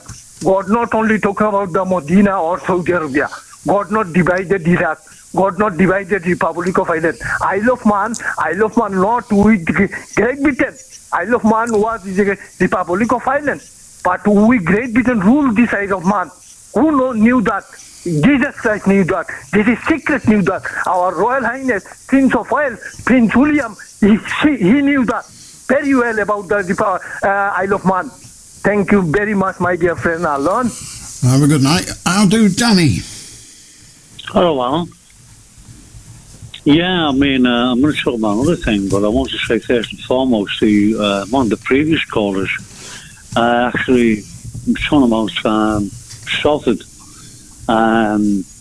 compared to Liverpool. I'm a Scouser. I love Salford people. They are wonderful people. Salford people. Even though the salt of the earth. The ones I've met, I know very well, great friends of mine, and they're great people. But after that, I wanted to talk about the law situation in the country, because I won't mention any names at all, but with all this type of horrible crime that's going on, it doesn't matter where anybody lives. You think to yourself, well, you're not quite safe. Nobody is. If anyone can run into your house or do things, in that sort of respect or disrespect. And you say to yourself, well, you've got to send out a message there. I mean, I've never, ever believed in hanging, ever, because it's barbaric for the stars. And it could be the wrong person anyway. You know, Edward Evans, that type of thing. And I don't believe in it. But I believe in proper sentencing. Do you, Alan? Well, the problem with a statement, I believe in proper sentencing, whoever's saying it, is they won't all have the same version of proper. So when you say you believe in proper sentencing, it's a meaningless expression unless you tell me what you mean by the word proper. Well, I mean proper because I've noticed certain things have happened lately. When I say lately, in the last couple of months, everything's gone quiet where there hasn't been any atrocities committed. And then they're waiting on the sentence. So they get proper sentence for these, well, I don't know what the way to describe them is. What they've done. Well, when you say proper sentencing, what do you mean? What would be a proper sentence in your view? I would, in my view, Alan, my view would be as if, and I'm not mentioning horrible, terrible atrocity names, if anybody does anything to innocent people, let alone a child, then he should be 25 to 30 years. I believe in that strongly. Well, when you say does anything, what if he breaks one of their fingernails? That seems quite harsh. So when you say does anything to an innocent person, what do you mean? Well, I mean actually take someone's life away. Right, so kill rather than does anything. We've narrowed it down to kill. That's if quite a big if thing. they do that to my, to my children or. Well, if we personalise it, it loses all its effect because many people would want revenge. But let's come back to proper. I don't believe in revenge. I don't believe in revenge. I believe in the law system. If you say, if this happened to my child, I would want that, then you're giving a reason for it related to your child. That constitutes revenge. Look it up in a dictionary if you have one. In the meantime, let's come back let's come back to your version of proper sentencing. You said if anyone does anything to an individual, then you quantified it and said if anyone kills an individual, what should happen in your view to somebody who's convicted of murder? Okay, you just asked me the question. I'm talking about basically children. If they do that to right, children, so now it's not anybody. Again, so when you said anybody, you didn't mean anybody. When I said anybody, what I mean is it could be a woman who was trying to protect their children. And that's the so it's not. Hang on, listen, Danny. If you say anybody, that means anybody. If you say children, that means children. If you say it could be a woman's not a child. So if somebody commits a murder, what would you want? What? Let me see if I can narrow it down. What in your view? So we can have a conversation really, rather than dodge about in the undergrowth. So, what in your view is the most heinous crime a person can commit? Well, I would say in society where you live. I don't need all that. Just tell me the crime. What, in your view, would be the most heinous crime? The most heinous crime is basically shooting someone in their own home. Shooting someone in their own home? In there, it has got nothing to do with anybody else. Oh, hang on. So now we're quantifying. Let's just carry shooting them in their own home. So shooting, let's say, anyone, your word, not mine, shooting anyone in their own home is the worst crime. What about shooting a child who sat on the playground? Is that worse or less bad than shooting somebody in their own home? I would say it's exactly the same, Alan. It's exactly the same, even if the person in their own home is an adult? I would say yes. Okay, so I would agree with that. So when you say shooting anyone in their own home is the worst crime, and then you say that shooting somebody in a playground is exactly the same, then shooting somebody in their own home isn't the worst crime. It's the shooting that's the thing that concerns you most. Am I correct? Well, can I just say something? It's like you can say yes or no to the question. Yeah. You can say yes or no to the question. I would agree with you. I would agree with you. And you're not agreeing. You're not agreeing with me. I'm posing a question for you. You don't know my view, and you're not going to find it out if I had one. So we've established that you think shooting somebody, by which I think you mean murdering with a gun. Am I correct? Yes or no? Yes. Right. So you believe murdering somebody with a gun, shooting them to death, is the worst crime. Now we've got what you think is the worst crime. What do you think would be a proper sentence for somebody convicted of that offence? You've asked me the question, and I would say 25 to 30 years. Right. And I haven't explained something else. We might get there. We might get there. When you say 25 to 30 years, the current sentence is life. Now, but there's that. Yeah. But then they have parole. They have a schedule laid down by the judge you will serve a minimum of. But the actual sentence for committing murder, whatever process you use, is life. That's the statutory sentence. So what we're talking about now then is the duration you think a person should serve in prison, actually be encased in prison, if you like, for committing murder. And you think that should be 25 to 30 years, yeah? I do. Excellent. It's fine. And can I just carry on a second? Yeah, please? of course you can. Yeah, of course you can. I just wanted to say that there's actually people out there who basically they watch what is transpiring now, what's happening, and if they think, oh, hang on, he's only got 15 years or whatever, and then it doesn't matter where anybody lives. Anyone could be running into your house or mine. I've got kids here, family. Anywhere. It could be it doesn't matter where you live, in a nice area.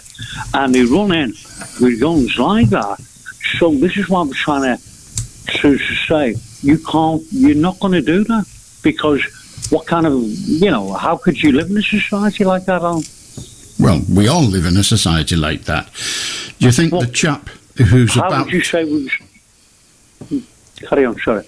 Do you think the chap who murdered that little girl in the circumstances that he did, that he's not been sentenced yet, do you think as he was going out there with the intention of murdering what we're led to believe was a drug rival, do you think he was thinking, if I get caught for this, it won't matter because I'll only go to jail for about 15 years?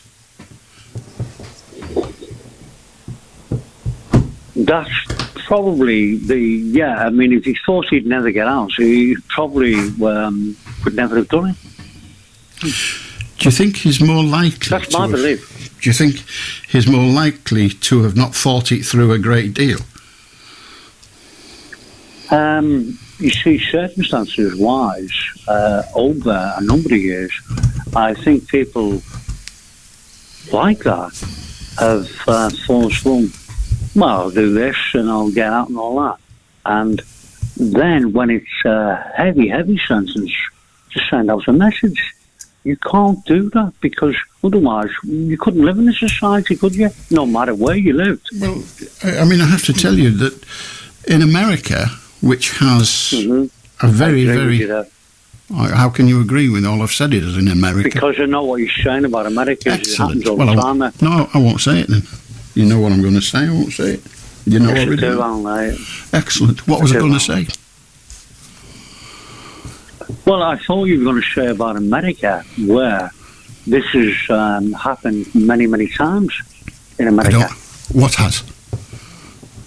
indiscriminate, shooting like that, Yeah, and it's happened many, many times.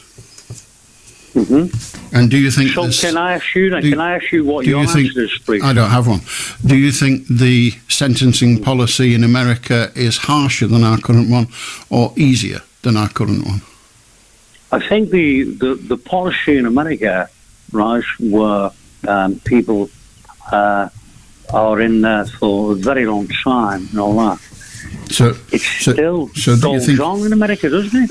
Well, yes. I mean, the punishment regime in America is much harsher than the punishment regime in the UK, but murder is much more prevalent in the United States than here. So I couldn't agree more. So a simplistic examination of just the numbers seems to say the greater the punishment, the more the murders, if you compare America to us. Yeah, I couldn't agree more with what you just said, Alan. So you hold the view. You said I don't have you a view. didn't have an answer. I don't have one. So I'm invited. I've no idea. I've no idea. I sit here and invite people to give me their opinions if they have one. So say someone run into your house and done that. And done what? You'd be up on arms saying, we've got to stop this, wouldn't you?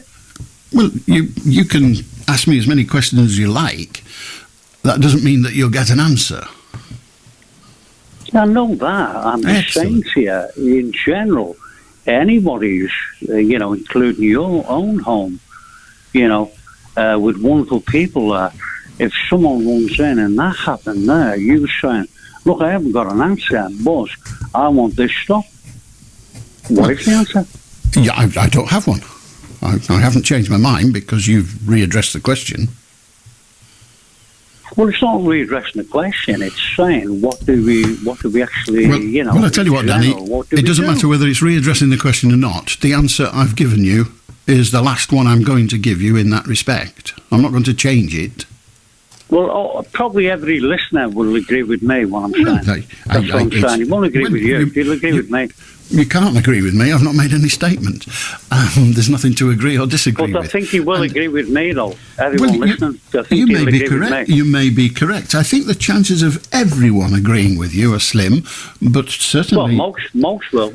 Indeed. You see, you say something, I challenge it, and you change agree it. With you. You say you've got no answer, but they might have an answer.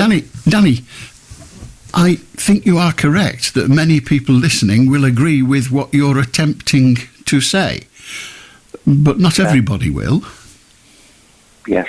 I'm just so sorry for people's families, wherever they are, if they've gone through that terrible atrocity. Yeah. I feel so sorry for them. Indeed. It breaks my heart. It's like, anything like that. It breaks my heart. Would you like, Danny, it's just a simple question, would you like a punishment regime that makes it so that we have fewer such murders? Yes or no? Well, I don't believe in a punishment regime. Let's try again. Okay, yes or no? Remember? Yes. So you think we should have a punishment regime that would produce fewer of those kinds of murders than we have presently? Yes. I just said yes. Excellent. And can I just say something? No, stop. Okay, I'm trying to get you to think. You can talk. Right. So the next question is: do you recall during the course of this conversation, not very long ago, agreeing? I've not finished yet. Agreeing that the punishment regime in the United States was considerably harsher than here. Yes or no? Yes, it does. Yes, fine. Did you also agree earlier that the quantity of murders per capita, so not just more murders, but more as a percentage of the population, the quantity of murders per capita in the United States was considerably greater than in the United Kingdom? I think you agreed with that, yes or no? I do certainly agree with that. Right, so you want something to reduce the number of crimes of that kind in this country, and the policy you advocate to do that is the one that is patently not working in the United States. I agree with you on that context, Alan. Right. Well, I'm saying, but you haven't let me. You haven't let me. You're agreeing. So you're agreeing with me that you're talking nonsense. But go on, have your say. Okay. Well, I'm not talking nonsense, actually, Alan. I'm saying that I have to rely on the evidence. Okay. Yeah. Okay. Well, you let me carry on a little bit. So that's great. Years ago, right, in the 1950s, all that type of thing was going on before I was born in America. That was going on, and it didn't here in this country because of sentences. And I never ever agree with hanging ever, but and it should abolish. Well, I'm glad they did abolish it. Sorry, but at the same token, you had to send out a message to these cowards who were doing that. This is what you're going to get. It's a little bit different from America in that respect. Okay, thank you very much, Danny. I'll do Jessica. Hello. I'm confused. Why is killing somebody in their own home worse than killing somebody somewhere else? They're just as bloody dead. They are equally dead, yes. I also don't like the term innocent victim because it suggests the others who are guilty deserve to die. Indeed. Well, that's the kind of language that is in general circulation, so it's acceptable, but I take your point. Yeah. Right. Well, I'm an old woman and I'm getting very confused. In fact, I think I'm going gaga. I'm in a first floor masonette, 2 bedrooms, and I'm trying to move to ground floor, 1 bedroom. Therefore, I've got quite a bit of furniture and stuff I don't particularly want. So I contacted a charity and they come to take it. And they took all the stuff from the downstairs, but they won't go upstairs into the bedroom. And it wasn't because they'd heard about me. Because they said they weren't allowed to go upstairs. Right. But they'd already come up a flight of stairs to get to my front door. So what? It's very strange. With insurance. You're not allowed to go upstairs. Okay. We'll stop down here then. Yeah. Can I just, going on about accents, I've told this story before, but some might not have heard it. My husband went to the army and that, and there was this young squaddy. He was a Geordie. And his favourite pastime was to go into posh pubs and say, a pina colada. When he got his pina colada, this very, very expensive cocktail, he said, no, I said a pint of lager. Excellent. But I'll drink it now it's here. Yeah. True Yorkshire. My maiden name was von Dittersdorf because my dad's German, which was great growing up in Salford during war. But anyway, I used to get people saying, do you speak English? And I say, no, you're not shouting it slowly enough.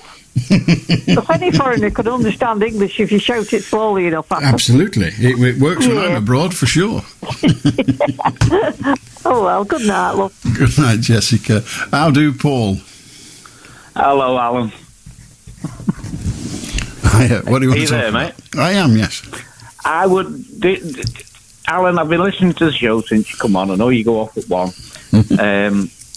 But I'd like to know, and this is maybe a bit personal, when you come off the show, because you listen to so much baloney, how do you relax and chill out? Because I don't know whether you get the bus home, the drive home, the taxi home, or anything like that, but how do None you of those get things. all this I work from home. Oh, do you? Sorry, Alan. Yeah. Well, like I say, I don't know, but no, indeed. How do you... I don't. I just go straight to bed. It's water off a duck's back. I finish at 1, and by 2 minutes past 1, this doesn't exist anymore. It's gone. But Alan, honest to God, I absolutely love your show, but you listen to so much baloney sort of thing, and I wonder how you just go back to you and your life and get step back from all this. But it's just unbelievable. I mean, I trivialise can't even say it. I trivialise it a lot by saying it's just a game, but in a way it is. It's just I'm just a mirror, if you like, and people fire their brickbats or whatever they are and respond to them. It's an exercise in trying to get the most entertaining bit out of all of it. And that's it. And once it's done, I know it's a people's programme to ring in with their opinions and all that, but it's so random, Alan. Yeah, but it doesn't matter, does it? I mean, it just tickles me. Well, good. But it's only how, what, why, when, where, who paid. That's it. Journalism in a bag.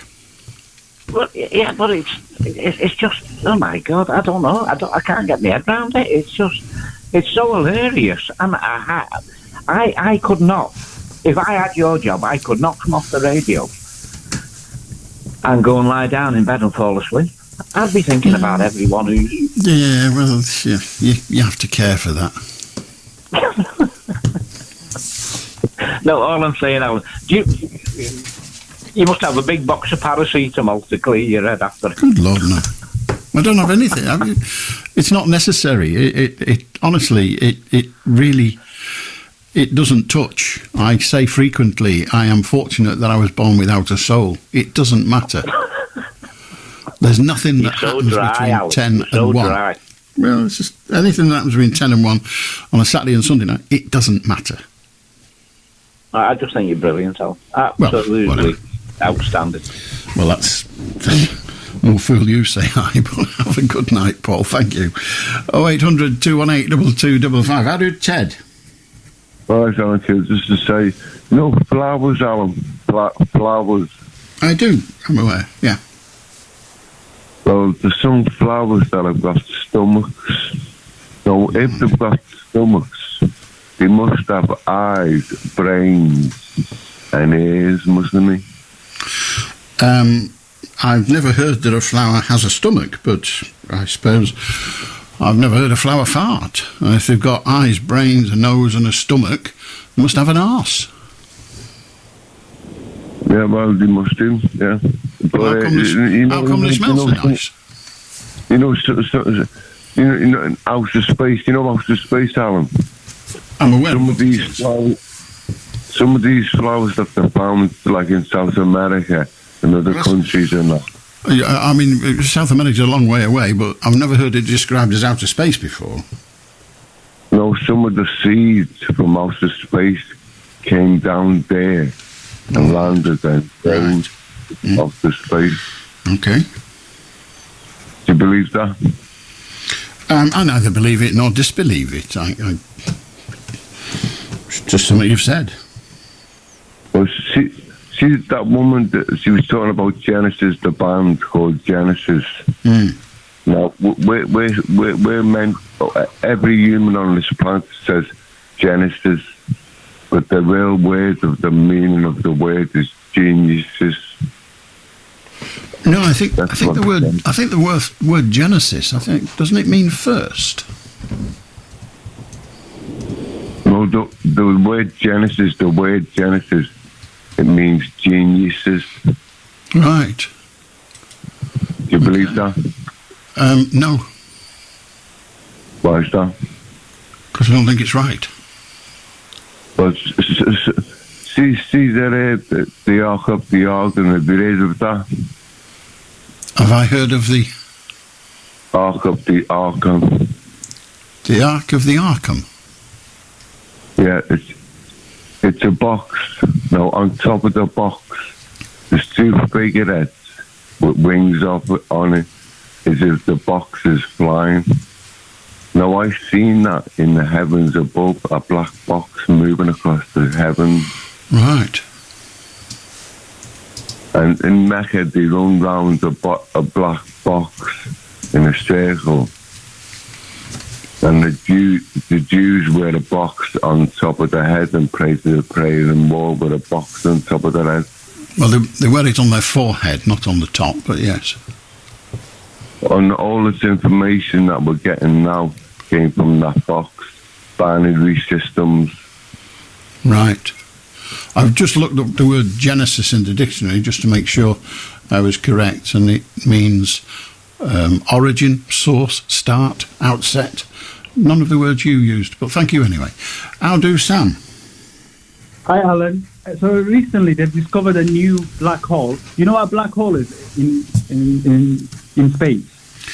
Well, I'm aware of the term, and I've got a very superficial understanding of what it is. Yeah, from my understanding, it's dead matter. So basically, like suns and stars, when they pass away, when they come to the end of their life, they sort of shrink and they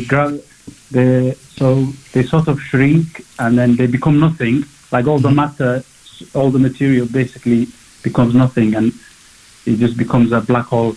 But they've discovered this new black hole. It's absolutely huge. So it's 100 billion times bigger than the sun. That's bigger than one galaxy. I thought it was bigger than a solar system, but it's actually bigger than a galaxy. Right. And yeah. So this thing is like huge. So when this thing was created different from the other black holes because it's so big. It was created when galaxies were created. Probably these two galaxies hit each other, and then this thing was created. It's absolutely but I mean, galaxies aren't created. If the definition you gave a few moments ago is the one we're going with, galaxies aren't created because they are the consequence of an event. So not created. Somebody doesn't go along and create it. Yeah. Rather like so if the time that they were, I don't know. I've not read this. I've not read astronomy for a while, and all my knowledge is sort of I forgot. But I know at some point, I can't remember. But a black hole, nothing can escape a black hole, not even light. And the gravitational pull is so much that nothing can basically escape it. And usually they're big, but this one is the size of a galaxy. Yes, this one they've discovered recently with this new system they have. They claim is absolutely enormous. I mean, none of them were titchy anyway, but absolutely enormous. Yes. Yeah. So with this one, like the sheer size of it, it's unreal, because usually, like normal black holes, like a sun is really, really big. Like the size of a galaxy is absolutely huge. So the gravitational pull on that is like it's absolutely huge. Mm-hmm. And you just like every day you're discovering something new. It's fascinating. Well, like I never imagined in a million years there'll be a black hole that size. Like no, seriously, like on a. How much of your time do you spend per day thinking about how big the next black hole will be? Because it never enters my head. No. I read a lot of astronomy, and then I'm like, okay, now this is done. I shouldn't read anymore. But then something else comes up, like a meteoroid or something like this, and then I get interested. So the most, not the one just now, but the immediately preceding black hole, you were sitting there thinking, oh, that's not the biggest, because that one 10 years ago that we discovered was bigger than that, so that's not the biggest, so we'll never have a bigger one than the one 10 years ago. Is that what you were thinking? Or because you seem to say I never imagined for a million years they would find a bigger one. No, you refreshed my interest in astronomy article reading. I got interested in reading articles about astronomy. Well, yeah, I get that. The thing I was having difficulty with the idea that you didn't think they'd ever find a bigger one, but they always will, because the universe is always growing and beyond mankind's immediate comprehension. So they'll always find a bigger one, or something, or maybe life in space, or something. It's not just bigger one. It's something very, very. You can't say there's not bigger ones. You can say we've not found a bigger one yet. I mean, 2 years ago, if I'd have said to you, about black holes, you say, yeah, there's a gigantic one. There'll never be a bigger one, and then whoops, there's a bigger one. Oh my heck! And now you're saying there won't be a bigger one. Well, there will. Give it a decade or two, there'll be another one. Well, at the edge of space is dark matter. Beyond dark matter, it's either, we don't know what's beyond dark matter. So I reckon if there's anything bigger one, it'll be beyond dark matter. Like, It really doesn't matter. We're on. People used to live in their cave with the idea that this is the whole world. We're here in this cave. There's no more than this. And then they found out there were some other caves down the road. And then they found out that there were towns. And then we said, some Portuguese bloke said, I'm going on a boat across the water. I know I'll fall off the end, but I'm going anyway, sod the lot of you. And he found a whole new world. Now, before that, they would have said, no, there's nothing bigger. This is it. This is all of it, mate. This is the lot. And he thought, no, it's not. And he went and looked and he found something bigger. And then we found out there were other planets. And then we found out there were other stars and other galaxies. So we are looking at, effectively, infinity. And in infinity, there's going to be something bigger. Yeah. Yeah, exactly. A bit like animal species. They're always discovering new species, but they're not big. At the moment, the species that they're discovering is like insects and different spiders and stuff. Well, that's not true. That's not true either. They've just discovered a fish at the bottom of that trench in the Atlantic Ocean. I think it might be the Pacific. I don't know, one of the big places anyway. And they've just found a fish that looks like a willy with eyes, if the truth be told. And they thought, this is new. This is not an insect. This is a fish. Yeah, it's a deep swimming fish. I read that. Yeah. Yeah, so when you said, I find it extraordinary. A few seconds ago, you told me they only ever find insects, and then you tell me that, I read about a fish they've just discovered. No, mainly insects, mainly small. You didn't say mainly insects. If you said mainly, I wouldn't have challenged it. Yeah, fair. But you didn't, so I did. They won't discover a huge dragon because it's visible on the planet. But you never know. They might find one somewhere, like maybe in Australia, or yeah. I don't think that fish has been. I don't think it's a new species. I think it probably is a new species. I don't know. It is the deepest swimming fish so far. Yeah. Biggest black hole so far. Well, that one is huge. It's not even big. It's the sheer size of that is just really big. I think big covers it. I'm surprised they've not called it. It's the biggest so far, not the really biggest so far, or the enormously biggest so far. Just the biggest so far. There isn't a bigger one. The biggest so far. I don't know if you act the same as any other black hole because it's absolutely huge. So surprised they've not named it something else. Like so is it smaller than any previous black holes? No, it's the hugest one. This one is like indeed. Is it? No comparison. What do you mean? There's no comparison. So you cannot compare it to another black hole. Is that what you're telling me? You can, but not when you. Well, either you cannot. Look, either you can or you can't. For the sake of a conversation, you can't, but in actual fact, you can. Right. So the scientist that found it says, "I've found something. It might be a black hole. There again, it might be a bag of chips. I don't know because it's a bloody long way away and it's dark." Or did the scientist say, "We've found a new black hole and it's the biggest one we've ever found"? No, this one is the biggest one they've ever found. I'm surprised they've not. That's what I'm on about. And did the people that discover it say, listen, did the people that discover it say, "We've discovered a new black hole and it's the biggest we've ever found"? Did they say that? Yeah. Right, so I'm taking their word for it rather than yours. I hope you're not offended. Yeah. Good night. I'll do Tom. Good morning, Alan. I was just ringing because I wanted a bit of advice from a pharmacy.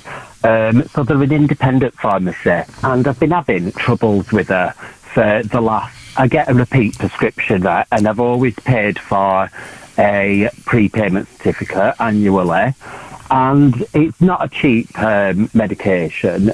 Well, it is on that. You can go in and buy it off a store shelf, really, but I get it on as a prescription. And, so, I mean, for the last 12 months or something, if she's on immediately, even when I walk through the door, even sometimes when I'm not even going in from the prescription, she'll say, and she said it last week, she was like, I can't get them in, right, she was shouting it as soon as I walked through the door last week, and she said manufacturing problem, right, so honestly, she sets anybody's anxiety off, because you don't know when she's going to scream down your neck for nothing. So I waited for it to go in the back, and I said to the other woman, I said, so, because she's said this before, and what I think it is she doesn't want to get them. I mean, I don't know how the system works. Is she losing money because I get a prepayment certificate and she's just having to, I don't know what it is, but she said to me, manufacturing problem. So that, to me, if it's the actual manufacturer of the medication, that could potentially cause problems for me. So that might be something I need to be aware of.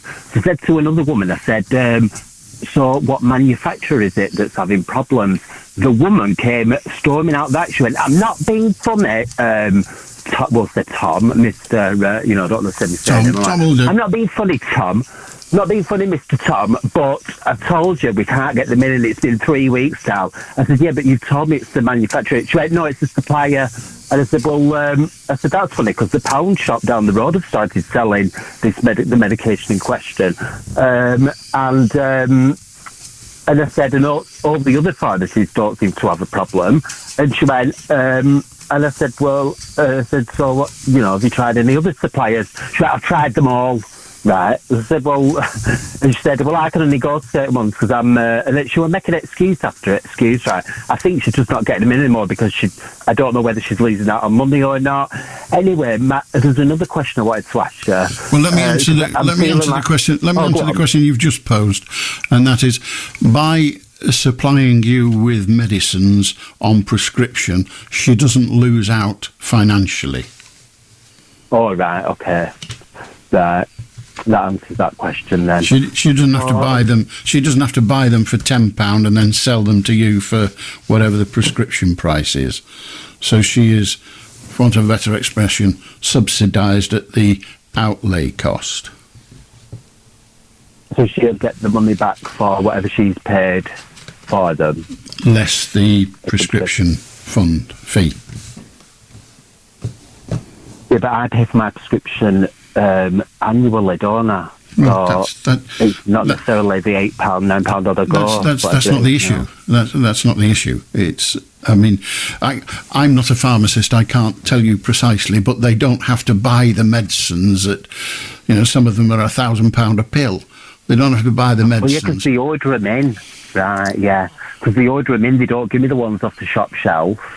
So that makes sense now, actually, you've said that. Okay, so fair dues, I've dreamt that up. So my second niggle, right, last week, she's given me, this is a separate prescription, and she's tried to peel the sticker off where the expiry is, and it has a little, the only way I can describe it is QR code, whether it's a barcode or not, a tiny small square. She's tried to peel that off, but where it's not come off, I thought this box looks a bit brown, like it's been on the shelf for about 8 years or something. And she's gone over it with a permanent marker to blank out the expiry, the whole label at the bottom. And I've compared it to other medication boxes, from my other medications. And yeah, it's the same QR barcode, in a little square, the expiry date, it says EXP. She's blacked this out on this medication, and the only reason what made me look at the expiry was the fact that the box looks like it's been, I don't know, it's an old shoe, you'd find an old shoe box at the bottom of your drawer or something. Take the box back to the pharmacy and say, you sold me this medicine and it doesn't have an expiry date on it, so replace it with one that does, or I take it to the NHS organisers and deal with it that way. Because I'm dreading going in because if she is supplying you with out-of-date medicines, she is committing I think it's almost certainly against the code under which she is contracted with the NHS. Yeah. So, I'm even I'm dreading going in tomorrow. Like, I'm going to be going tomorrow, but I'm actually dreading walking in because she'll go on the warpath. I have done. I've since been and collected that prescription elsewhere, and I've asked them to put me as their nominated pharmacy. Yeah, so that's fine. Just, she'll go bankrupt eventually. It'll serve her right.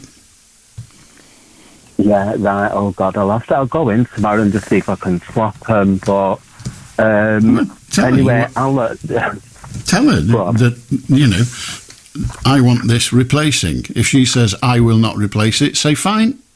I'll see what the NHS says about it. Well, she'll make a big deal out. She'll make a big pantomime out of it. I know she will. The second I walk in sharp. Yeah, well, just say. But, these are the medicines. These are the medicines you supplied to me, and she may deny it. She may say no, I never. But there's a barcode on that box, and that barcode will identify to somebody who has the equipment to check it where you got it from, and she is not allowed. She's not got allowed. No with permanent marker. The barcode will still be able to be read, and if she denies it, say fine. I will make complaint to the proper authority. Thank you for your service. Goodbye, and walk out. Yeah. I'll just play at her own game. Right, well, thanks for your advice, Alan. Have a good night. I'll do Alan. Hi, Alan, how are you doing? Awfully well, thank you. Yeah, you were talking last night about, when you were young and your mum used to say, blow on your chip, it might make it cold. Aye. It never worked for me. No, it doesn't work. It never used to work. It's a parental con. That used to be the same with a bowl of soup as well. Try blowing on your soup. Try blowing on your soup, you'll make it cooler. Yeah, you'll be blowing for a while. It's just the way parents abuse their children. It's just the way the rules are. It's like kiss it better. I've hurt my leg. I'll kiss it better. Oh, that works. That. Oh, bloody hell, that's fantastic. That.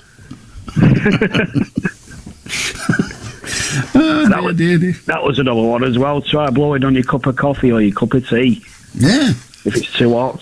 Doesn't work. I mean, it will over time, but not, it's much better.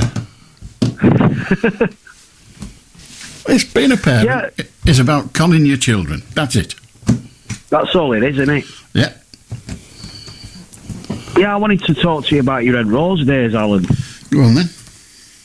Yeah, how long were you there for? I worked at Red Rose for 5 years, I think. Give or take a month, I thought you were there longer than that. No. I was there for the first 5 years of its existence. Well, when did it start? Was it the mid-80s? No, I can't remember now. I think it was about 81, possibly. Maybe 80. Can't remember. It's a long time ago, Yeah, I listen to it occasionally. See, it was all around the northwest. You what? It was aimed at Lancashire, and it started in I think it was 1982, might have been 81. So there we are. When did it stop? Was it late 90s? Well, it hasn't stopped really. It's changed its name. It split its frequencies at some point into Rock FM and Red Rose Radio, and now it's been, as a lot of the local radio stations, commercial local radio stations, have been, if you like, gathered into a sort of national network. But there's now a new Red Rose Radio, which is a more local event. I think it's centred around Chorley or somewhere like that. But it's not the same thing, but it's certainly using the title. Yeah, where was it based at? Was it in Preston? Yeah. It launched, I've just looked it up, it launched in 1982, and it was based in an old church, St Paul's Church, in 1982 in Preston. So that's where they used to broadcast from? Yeah. I didn't know it was broadcast from a church. Well, it wasn't a church then, but it had been a church. It was a derelict building when Red Rose Radio bought it and converted it into a spectacular building, in fact. Yeah, I remember being at Red Rose Gold. Well, Red Rose Gold was one of the later generations of Red Rose when they split the frequencies. Yeah, because I remember Scotty McClue used to be on that, didn't he? He did, yes. Is he still going in? I've no idea.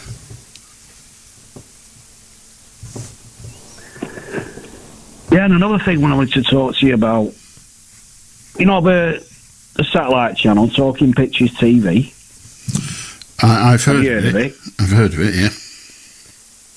Yeah, I'm flicking through channels today and I caught an old sitcom on it with Peggy Mount. Called? I don't know if you remember it or not, The Larkins. Oh, The Larkin. Meet the Larkins, and then there was The Larkins, or did it go the other way around, yeah? Yeah, that was the one. 1958. Yeah, and her co-star, and I've forgotten his name, but her co-star's son died of either heroin or cocaine overdose, and he gave up acting and spent the rest of his life touring the country, the father, touring the country, speaking to anyone that would listen, groups of all sorts, about the horrors of using hard drugs. And I can't remember his name, which is a shame, really. Yeah, I didn't know that, yeah. His name escapes me. And anyway, there you are. But yes, that's what he did. I think he was in the cast of Meet the Larkins, as it were, from years ago. Yeah, they repeated it from the very beginning. Yeah, was it the Larkins, the proper full title? Yeah, I think it was called the Larkins. Yeah. Yeah. Anyway, whatever it was, her co-star, because the Larkins, of course, was a sort of derivative of oh dear, what was that terrible thing on the telly? Trying to remember it now, but it was, you know, Pop Larkin and all that lot. Bradley Walsh did it before that. The Darling Buds and Meg. Yeah, that's it. Yeah, and that became the Larkins, didn't it? But there was this older version, if it was called the Larkins, but it was certainly, I remember the series anyway. Yeah, that was the one with Bradley Walsh in it. Yeah, the modern one, yes. Yeah, and they scrapped it now. Yeah, well, you know, things end in the end, don't they? Everything comes a cropper eventually. But yeah, Peggy Mount was in something called the Larkins also, but an entirely different version back in the days of black and white. And she played... Well, she was in a few sitcoms, weren't she? Peggy she was Mount? In loads, yeah, she was in loads. Yeah. There's that one in an old people's home. I forgot what it was called now. I don't remember. Pat Combs used to be in it with you. I don't know that one. Or I don't think I do. I think you're on in the late 70s.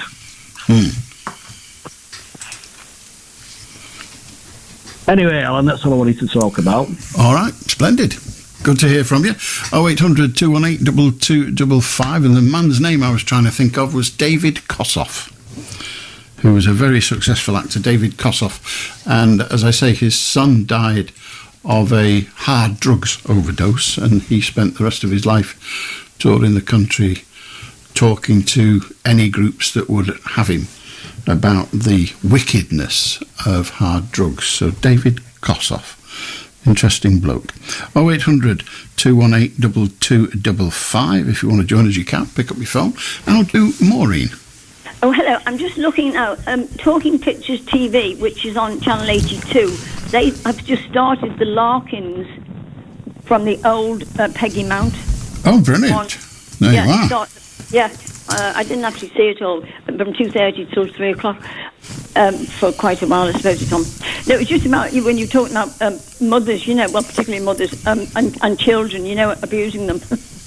As soon as I used to get home from work and I saw my children, I would say, "Come here, I want to wash your face." Well, then the trouble started. I don't know if your mother ever said that to you. "I want to wash your face." "No, you don't want.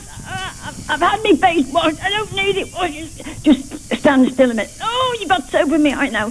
And this went on. It would have been like 20 seconds just to wash it properly. And then my son, well, he died, but he used to tell me, and there's a woman in Holland, and she rubbed the features off her child's face. I don't know how true that was.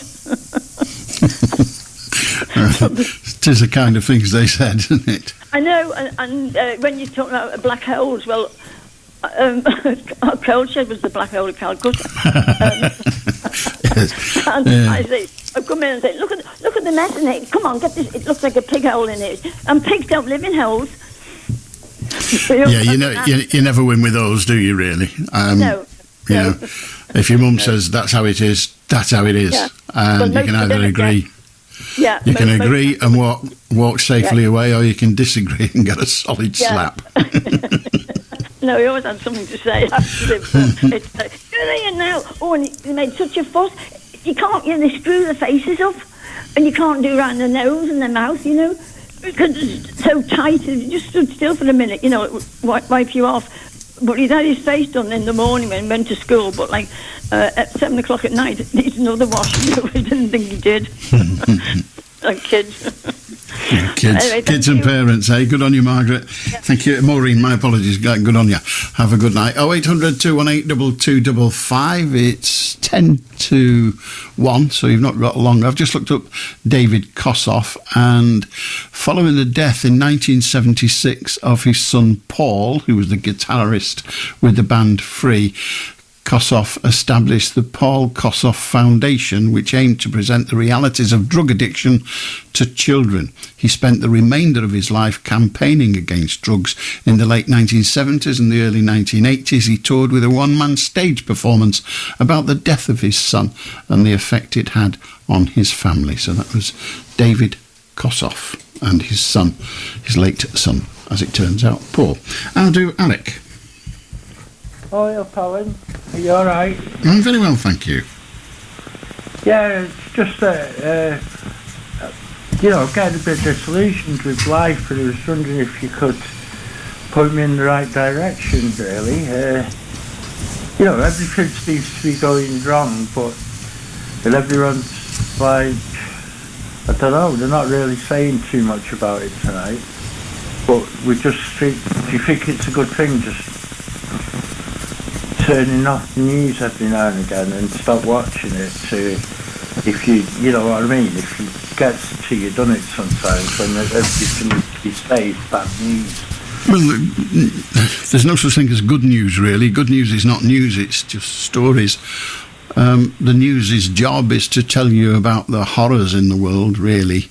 And so if you're disturbed by that, don't watch it.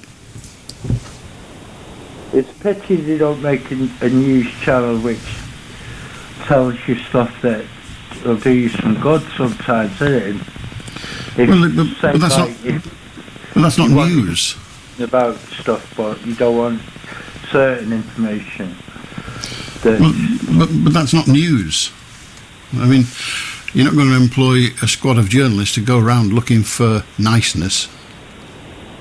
Well, I disagree there, Alan, because if you remember back in the 70s, there was a fellow called John Craven, and he made like a thing called News Round, I think it was called. Yeah, John Craven's News Round, it was aimed at children. It was aimed at teenagers. No, it was aimed at kids. He told the news in a different way. It started out, Alec, as part of Blue Peter. Yeah. And then it turned into the John Craven's News Round, and it was a BBC ploy to get children interested in news. But it wasn't all. It wasn't all, marmalade and sausages. All right, could I share told- a memory with you from John Craven's Newsround in By all means do. And it was great, and I was like, I'm 59 in June, so I don't know, I was about 14 or something like that, and I used to watch Blue Peter when I come up from school and that, John Noakes and all that, it was great. You had the choice of that or Magpie, didn't you, on ITV? And I could safely say that I was a Blue Peter fan. And then anyway, that John Craven's Newsround come on, getting back to my point. And I remember him going on about the Bay City Rollers, you remember them? Mm-hmm. And they wore them silly white caps with tartan around the bottom and everything like that. And all my mates and all the girls, started wearing stuff like that. And it was great, and John Craven was there. Never before, since the Beatles 10 years ago, has the crowd's been cheering. And it's really good, and that's what I think we need a few more stories on the BBC News to sort of balance it out a little bit and give us a bit of hope out. In a nutshell, that's all I can say tonight, but Good luck with it. 0800 218. Well, I'm a waste of time telling you that. There's only 8 minutes to go. How do Stephen? I do, Alan. I want to thought about the benefits of them, the credit and the food bank. I took your advice. I went to the food bank, and I got stuff to survive for a couple of days. Excellent. The other part I was walked into the food bank. I was made to feel welcome when I walked in. I rang out a fortnight ago, and when I went in, it's like a warm place around. You can get a cup of coffee, a cup of tea, and I was made to feel welcome. Yeah. And the other part's walking in. Absolutely. That admission to a stranger that you're having a bit of trouble. It's hard for everybody, that sort of thing. The other part was walking in, pal, and when I walked in, I met a few friends in there as well, because we're all in the same situation, Alan. Yeah. We're all in the same boat, Alan. And it was nice. The first time I went in, and they call them volunteers, and they're not judging people. They're not judging nobody. And the young girl said that, so we're not judging nobody.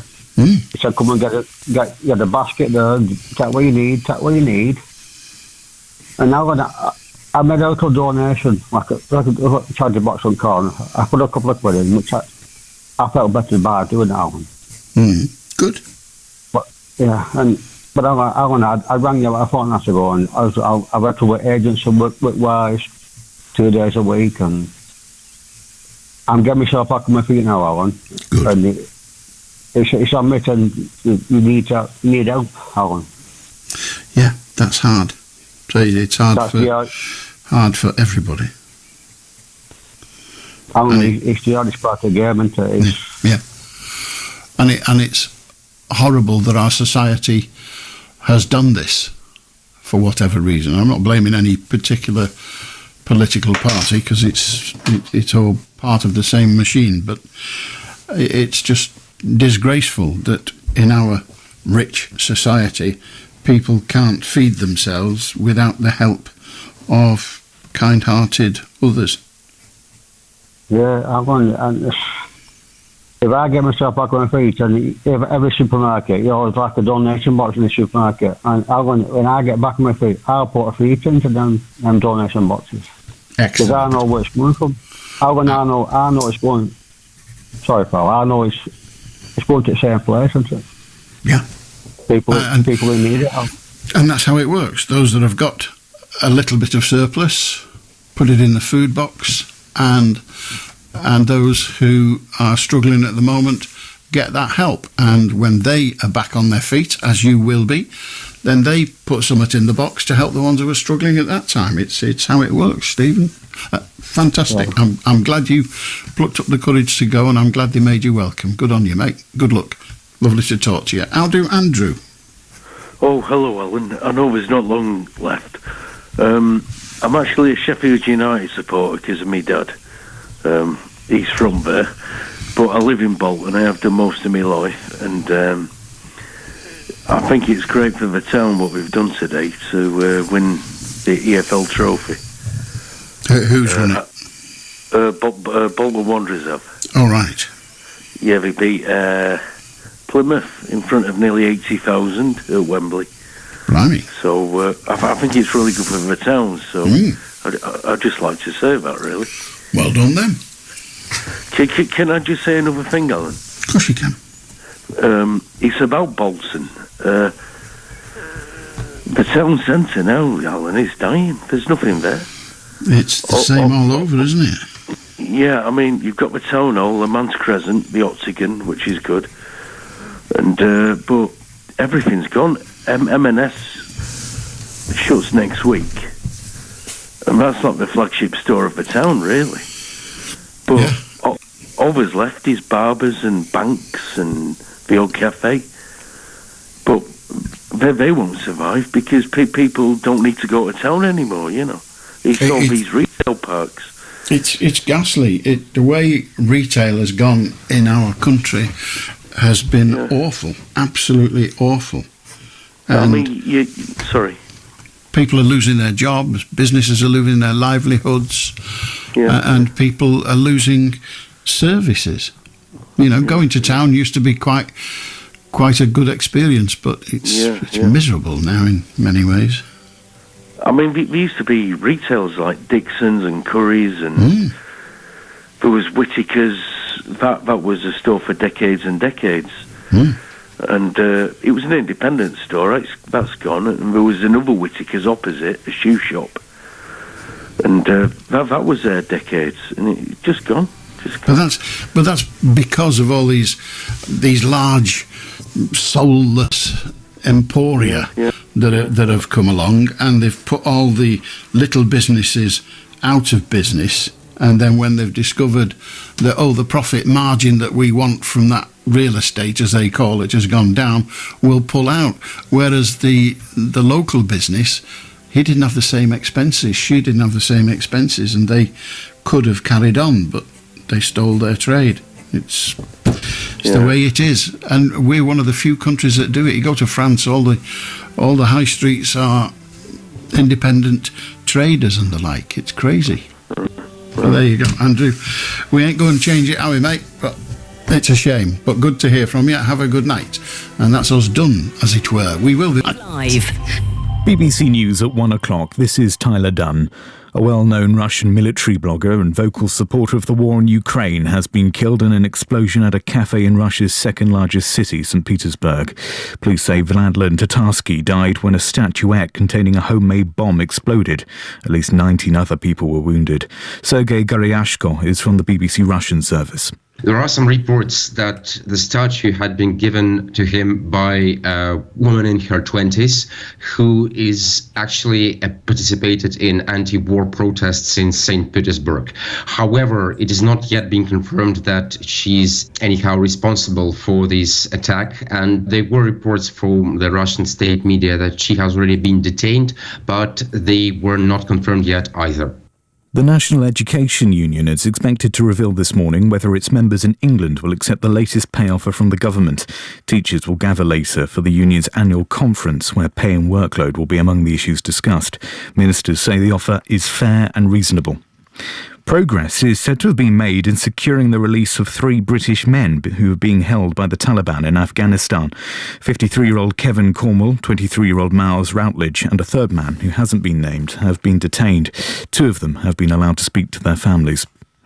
Delays at the port of Dover have entered a 4th day as work continues to clear the backlog of people waiting to cross the channel for the Easter holidays. Officials said the situation was improving and all coaches had entered the port.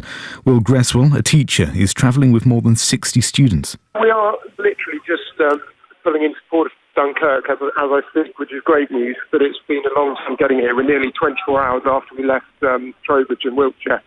So it's been a long time coming. People in Paris have voted to ban rented electric scooters. The referendum was called by the city's mayor after 3 people died and more than 400 were injured in accidents involving the scooters last year.